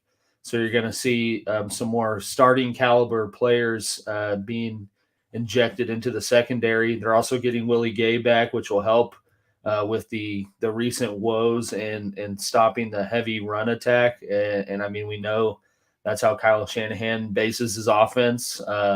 49ers, since he's been there, have always been a run-heavy team. So you know that that's going to be the approach that San Fran takes going into it. I mean, like I said, just looking at it, there's a lot of key injuries that are either for sure outs for this game or 50-50 calls. A lot up front. I mean, if you don't have Nick Bosa alone, who didn't practice today, I mean, that's a significantly different narrative change for the game than if he's out there. Eric Armstead's also out. Rough sledding, man. Trent Williams, Mike McGlinchey, both tackles, probably not playing. It's going to be tough. And you know, I think it's. Well, I don't think it's going to be a runaway game. I just don't see with how the Chiefs have played up to this point that they're not going to come out with a W. You know, my keys to their victory for the Chiefs really kind of intertwine with sort of what he was talking about. I mean, the number one thing I wrote down is I think KC needs to make Jimmy G beat them. I mean, he's while he's been successful, I mean, his current stats, he's a very average QB, and he's, I think, consistently shown that when the game comes down to where he's got to win, he's got to win by his arm. I mean, more likely than not, he's not going to do that. I mean, you heard him talking about it against Atlanta alone. It got to the point where Jimmy G had to be the guy to win it, and he threw 2 picks. And I think with their defense being banged up, that's going to be how the game plays out, is where the Niners aren't going to be able to rely on the run as much once we get later into the game. And it's going to be kind of how the Super Bowl played out, where Jimmy G is going to have to make some big time throw that at least up to this point in his career, he hasn't made. So, you know, that's the biggest key for me. And I think that you'll see them make a better effort at stopping the run. One, because Willie Gay's back, but they know that's how teams have been playing him up to this point. So I think you see them make more of an effort to do that. The second one for me was to, you know, attack the Niners secondary. And, you know, I mean, he talked about it, pretty banged up. You got Jimmy Ward, who, at least from what I've saw, might play, but if he does, he's going to have a club. You got Charvarius Ward, who He'll be clubbing.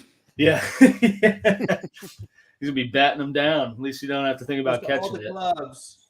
But you got Charvarius Ward, who's very much a game time call. And I think that while he's been playing pretty good, I think the Chiefs will know how, you know, what makes him tick with him being in KC.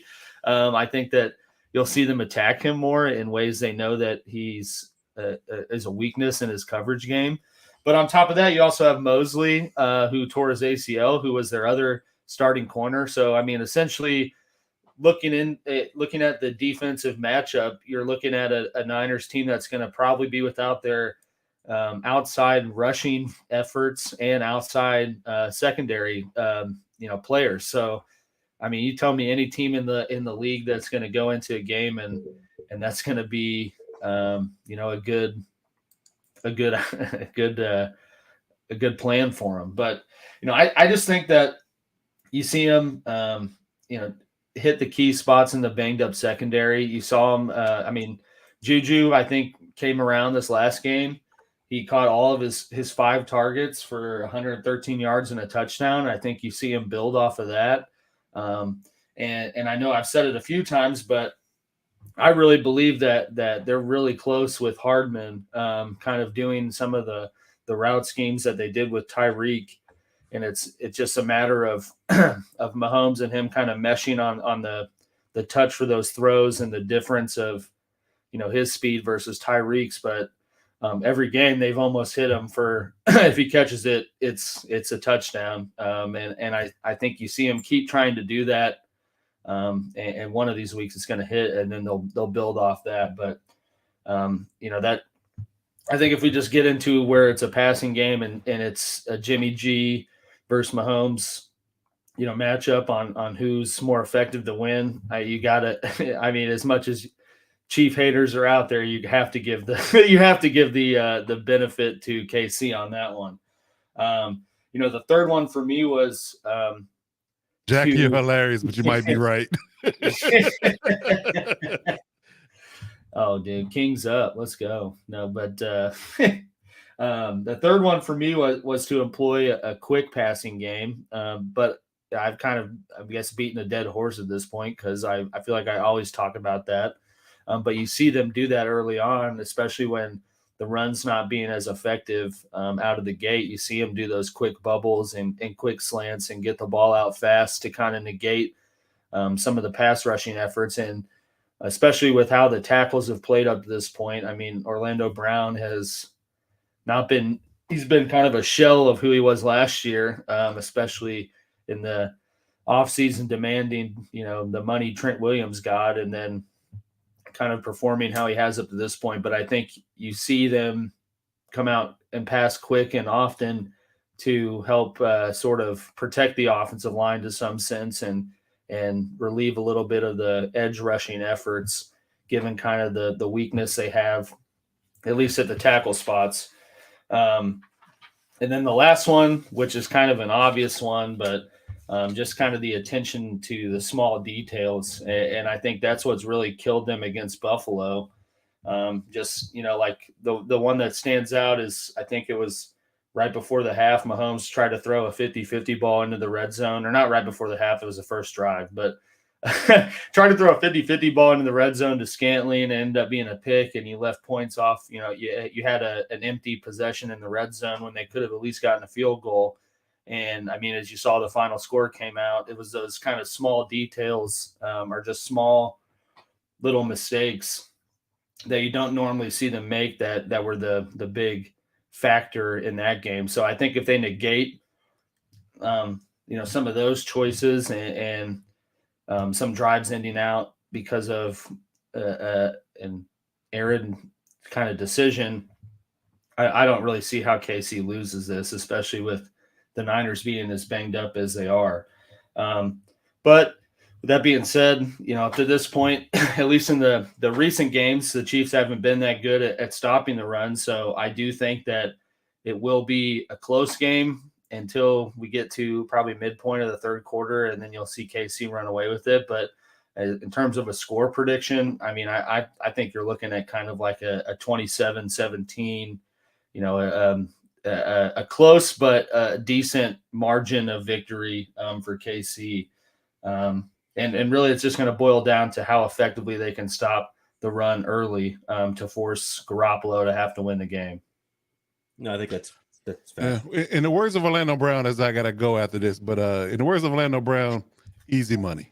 Yeah. Easy money. Yeah. But, and two, I mean, I meant to say this at the start, but I mean, I know the news, at least in the kingdom sense, maybe not the national sense, but Kelsey, freed up, restructured his contract to free up about $3.5 million in cap space. I doubt we see him make a significant move before this Niners game, but he even prefaced it on his own podcast. He's like, oh yeah, he's like, a move's coming. So it'll be interesting to see what that is. I hope it's a guy out of Carolina named Brian Burns, but yeah, wishful thinking. Yeah, right. Wishful thinking. Everyone wants it to be OBJ, the other one, I guess, but I don't know. I don't know what that would do, but I just thought that'd be interesting to bring up. I know we're kind of out of the realm and talking about the Niners, but it'll be interesting to see what KC does with that. Well, I mean, they're clearly going to do something because you don't free up that kind of space midseason. Nothing. Yeah, that's a good point. Yeah. You just don't do it without, planning on doing something. Right. But I got to run, guys. Good show. I'll catch you guys later. Appreciate it. See you, Coach. So I'm going to be delving into the Jets game against the Broncos now. I'm going to be going through it pretty quickly. We're getting kind of lower on time here. Yeah. But I just want to let everyone know who is still with us here. what I'm going to be doing actually tomorrow is JETScentral has invited me over to give a talk on their channel about the Broncos. If all of you guys that are interested, please go ahead and check out JETScentral on YouTube. I will be we haven't finalized everything 100%. It'll either be live or recorded, but go check me out over there. I'm going to be giving my Broncos takes on the Jets, and that'll be a really interesting one. And guys, with that intro and that shameless plug, which I own. The show's full of them. Oh, full of them, absolutely. I'm going to go ahead and throw over to JETScentral and what the Jets need to do to beat my Denver Broncos.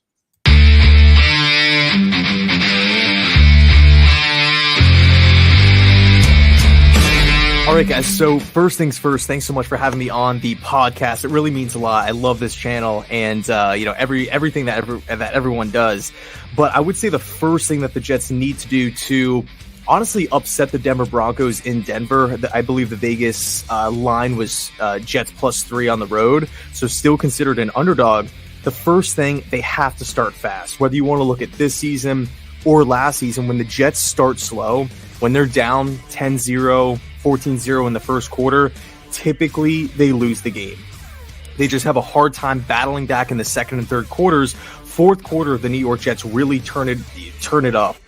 They can rack up points. They start going in a more hurry up and everything like that. But if the deficit is too big, you pretty much have the Jets beat. I hate to say it, but that's just the reality, right? Again, we are, a little right around the halfway point of this season, but we can point to really all of last season. When the Jets start slow, they tend to lose games.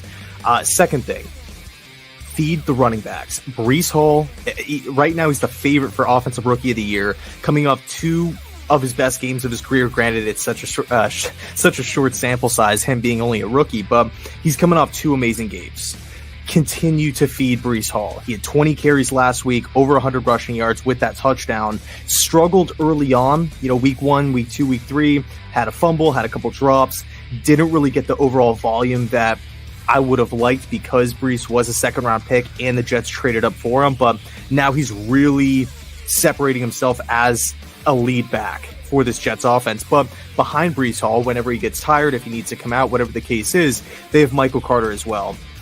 We take a look at Zach Wilson's numbers last week, where they beat the Green Bay Packers in Lambeau by 3 possessions, 27-10. Zach Wilson only completed 10 passes, 10 of 18. He didn't throw a touchdown, threw for under 150 passing yards. Why? The running backs, they really did their thing. I think it's so important to continue to feed those young guys. And then lastly, they got to keep it close in the fourth quarter, right? If it's 20-20, if it's 17-17 going into the fourth, the Jets have proved it multiple times this season. Again, whether you want to talk about the Packers game, the Steelers game, even the Browns game. I know the Browns game was a little bit of an anomaly just because you had the broken coverage on the back end of Cleveland's defense, and you're essentially down 2 possessions with 1:45 left. So you could, if you want to make an argument, hey, that win was a little fluky. Granted, I understand that, but it still happens. Okay, so in Cleveland, in Pittsburgh, in Lambeau, the Jets made it happen, right? They were able to put teams away in the fourth quarter, close out games. That is something that's been really, really rare for this Jets team in recent memory with Adam Gase. And, last season, Adam Gase before that, and Todd Bowles before that. Okay, so for me, those are the 3 things. Thanks so much for having me. I run a YouTube channel called JETScentral, covering all things New York Jets. Good luck.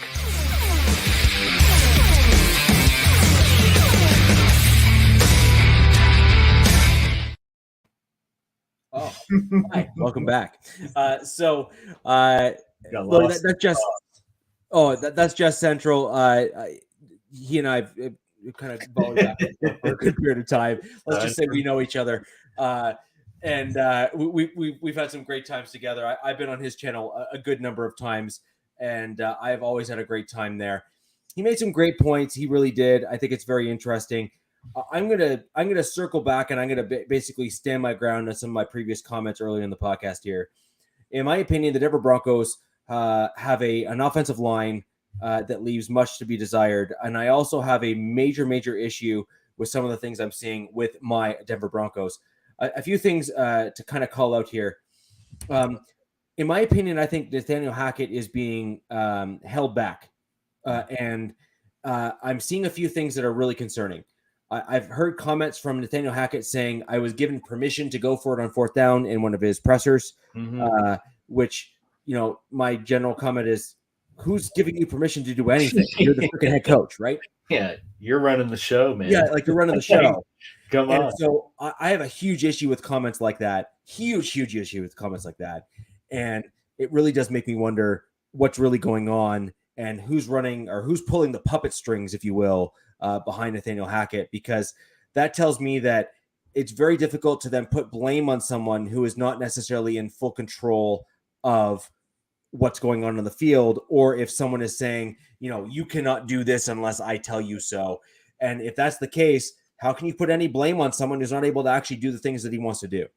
So with that in mind, I'm looking ahead and I'm saying, okay, I actually really like Calvin Anderson at left tackle. I think he does a very good job. And I thought he did a very good job against the Chargers. We did change up the offensive line, which I think is more of the Broncos kind of trying to pull a New England or the Raiders in terms of cycling offensive linemen to see if they find a different version of it that they like. Favorite, though, at center, didn't they? And then they left the offensive center there, who's just a freaking turnstile in cleats, right? So in my opinion, if the Broncos are going to have any chance of doing anything specifically in the run game, which is I really think what the Broncos need to start getting back to, which is run Melvin Gordon, run Latavius Murray, run Mike Boone, and start bringing up Divine Azigbo from the practice squad, because those are bruiser running backs that can break away on a run at any given moment. Put those guys in and really hammer the ball home to keep this a controlled game so that we don't let the game get ahead of us or out of control in terms of score-wise. I also think that the Broncos need to put in Brett Rippon instead of Russell Wilson. I think at the end of the day, we need to look at the long-term success of the team, and we need to look even past this year if we're going to be honest with ourselves. And you need to put in Brett Rippon. Let it rip, if you will. That's what we Broncos say. Country. Let's rip Broncos it. Country. And so if we're going to really kind of call a duck here, I think we need to have Brett Rippon in. You saw him in preseason come from behind and actually win QB2. He is a solid quarterback. He really is that good. And I think he really fits the outside zone kind of Hackett scheme. And I'm hoping that with Russ out and Brett in, that whoever is marionetting Hackett will let go of the strings and see what happens. And I think that if you see that happen, I believe that Hackett's true colors and what we saw in preseason for the Denver Broncos will be on full display. Alex, what are your thoughts? Yeah. No, I mean, I think it'll be interesting to see how the scheme, I guess, changes if Russ isn't out there.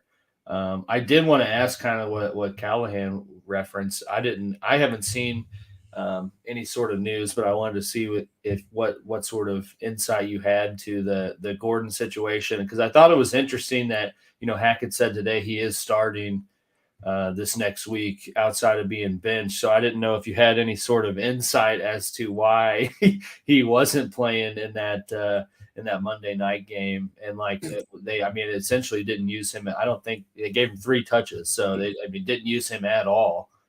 I mean, in my opinion, it's either George Payton and John Elway, or a combination of a group of people that are basically they're reaching up and then they're speaking, but they're using Hackett to say the words, because it seems weird to me as a Broncos fan, where I saw Hackett do the things to prepare for preseason. Because that was clearly a Hackett show. He was calling all the plays. He was on the mic making all the plays. There was no one in his ear saying blah blah blah blah blah. Yeah. He was doing all of the things all of the time.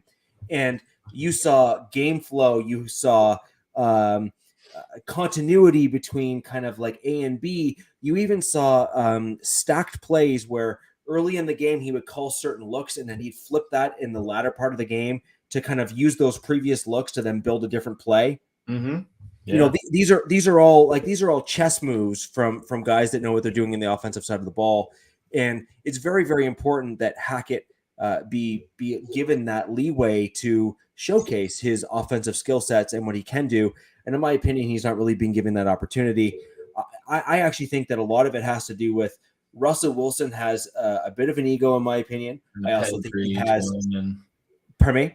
It kind of just carries this pedigree that you got this guy, you paid him this money, like the offense should be running through him, and certain changes in mindset should be had because of who you got. Right. And I think he has a bit of an ego, in my opinion, with Russell Wilson. I think there's also a pressure to put it all on him. I think that Russell Wilson is hurt right now and is unwilling to take himself out of the equation, even though it may be best for both him and the team. And I also think that because of the money that was put into him, I think a guy like Peyton and even John Elway as a consultant are kind of all piling on to kind of suppress what everyone really ought to do within the Denver Broncos, which is let Russell Wilson sit on the bench, let him heal, put in Brett Rippon, wait till after the bye, and hopefully Russ will have enough time to get back to his normal self and will be able to succeed again. And I do not believe that Brett Rippon is such a huge downgrade to Russell Wilson that it will be that detrimental to our team, especially if we play the true Hackett outside zones type system and not start intermixing all of this Seattle-esque plays and try to dovetail kind of two systems together. And I think that you're going to start to see some better results there. Although I do think we need to see better offensive line play. We need to see a change at offensive center if we're going to have any chance of success at all this season. Hopefully they do that too with old Quinnen Williams being in the middle of the line. But one thing I did think was interesting, and at least my impression as a Chiefs fan watching Broncos games, they are very effective. I mean, literally their defense is the reason they're in half of the games, and they are very effective. All their games, but thank you. Okay, but they are, overall very effective at stopping the run outside of, I think the Raiders game was the one where they seemed to give up more. But I thought it was interesting, at least from the Jets outset looking in, obviously he made a big emphasis of talking about Breece Hall and Michael Carter and how they are effective when they feed the running backs and don't force Zach Wilson to have to make plays. And I mean, from my point, I would love for them to feed Breece Hall the ball because of Javonte Williams getting hurt. That is my RB1 in one fantasy league. But, I think that at least the Denver defense is going to be at a better caliber than what the Jets have seen in terms of stopping the run. I agree. Up to this point. And I think that, they're going to have a much harder time than at least the success they've had in the past recent weeks with moving the ball against Denver because they won't be able to rely on the run as much as they have, at least in the I think they played Miami, Green Bay, and I can't even remember who else. But I mean, either way, I think you're gonna see them have a harder time to be as offensively successful as they've been in the past 3 weeks, and I think that's kind of Denver's saving grace in this game, given kind of the opposite trajectories the two teams have gone up to this point. But I think just at least objectively speaking, Denver has probably the best defense they've faced up to this point of the season, maybe outside of the Browns, but I don't even know because I don't think Myles Garrett played in that game.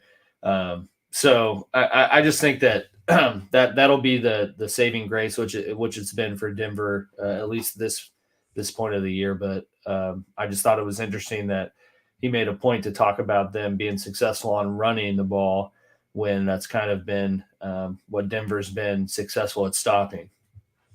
Yeah, well, DJ Jones was really the main reason for that. We really struggled when he wasn't in the game where he was coming off an injury, really, and he wasn't fully healthy yet against the Raiders. You saw that impact our ability to kind of do what we needed to do in that game. That being said, the Raiders also had a very good plan. They boxed out our defensive ends, which allowed really wide open running lanes. That's probably a different discussion for a different show, but I don't want to start boring everyone with kind of the intricacies of, blocking schemes and what it meant when, the Raiders did a certain thing and the Broncos didn't counter. But at the end of the day, what we really need to start focusing on with the Denver Broncos is, if we can rely on our defense to continue to play the way it is, what our offense needs to do is to play that proper and appropriate complementary role. Like they need to manage the game. And part of that is methodically move the ball down the field. You don't always need to go for massive chunk plays. In fact, some of what will really help our Broncos is give the defense even more time to scheme on the sidelines. Give those methodical movements down the field by 4 and 5 yard runs, by fixing your offensive center position by putting in Graham Glasgow instead of Cushenberry. Miners is back off of injury. You had the perfect opportunity to do that in practice with the extended week, the 10-day week, and you didn't do it. Like, these are all things that make zero sense to me as to why the Broncos are where they are, because we have some obvious answers. I'm not even saying and just for the record, so that I'm not like quoted by saying something stupid, which is we'd never do that. Oh, yeah, of course. It's the internet. Who would ever quote you for being, who would ever take something out of context and try to say it's wrong? But anyways, with regards to this, is I don't think Glasgow's the answer at center. That being said, Cushenberry is definitely not the answer. He's a better answer than what you got. Yeah, exactly. So I think if we're going to have any chance at doing anything this season, we need to do better at the offensive center position. We need to do a better job at run blocking.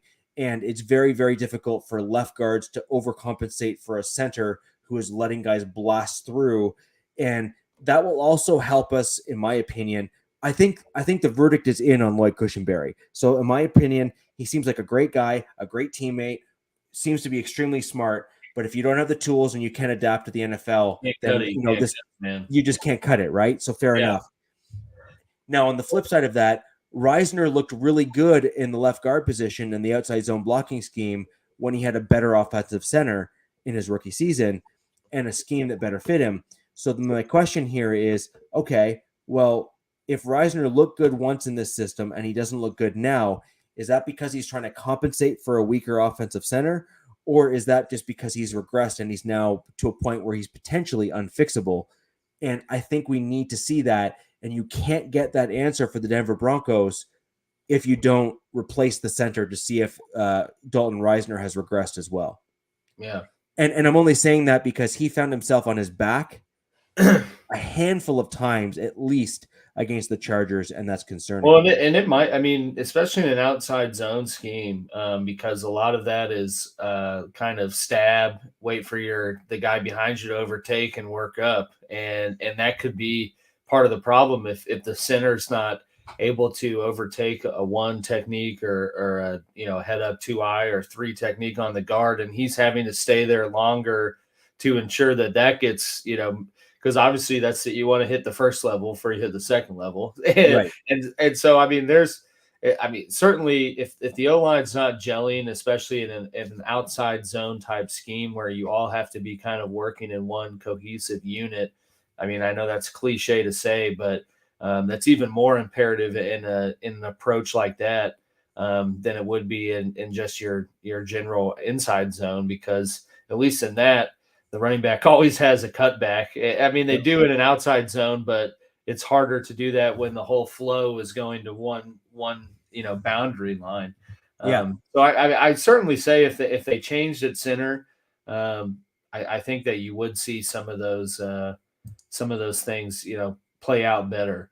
But I thought it's interesting, talking about Ripien coming in, and using or having more of a point of these methodical drives. I think you would see that more when you put someone in like a backup. And you saw it in Dallas with Cooper Rush. You don't see him take as riskier shots and stuff. And to the same tone, you don't see a backup QB throw this deep ball because his experience or instinct from prior games would tell him it might be there. You see a backup read the play and the coverage the way it's supposed to be read and hit whatever's open, whether that be the RB in the flat or, the post over the middle. But I think that when you have a backup in, you see a lot safer plays and you see a lot more sustainable drives because of the fact that they're hitting the plays display the way they're supposed to be hit, rather than an instinctual NFL vet saying, "Hey, I know I can throw this and it might be there, it might not, but I'm going to try it." I agree. Well, guys, that's going to be our show for today. We'd like to thank you very much for joining us on the Wild Wild West podcast. Until next Wednesday, where the West Side is the best side. Peace.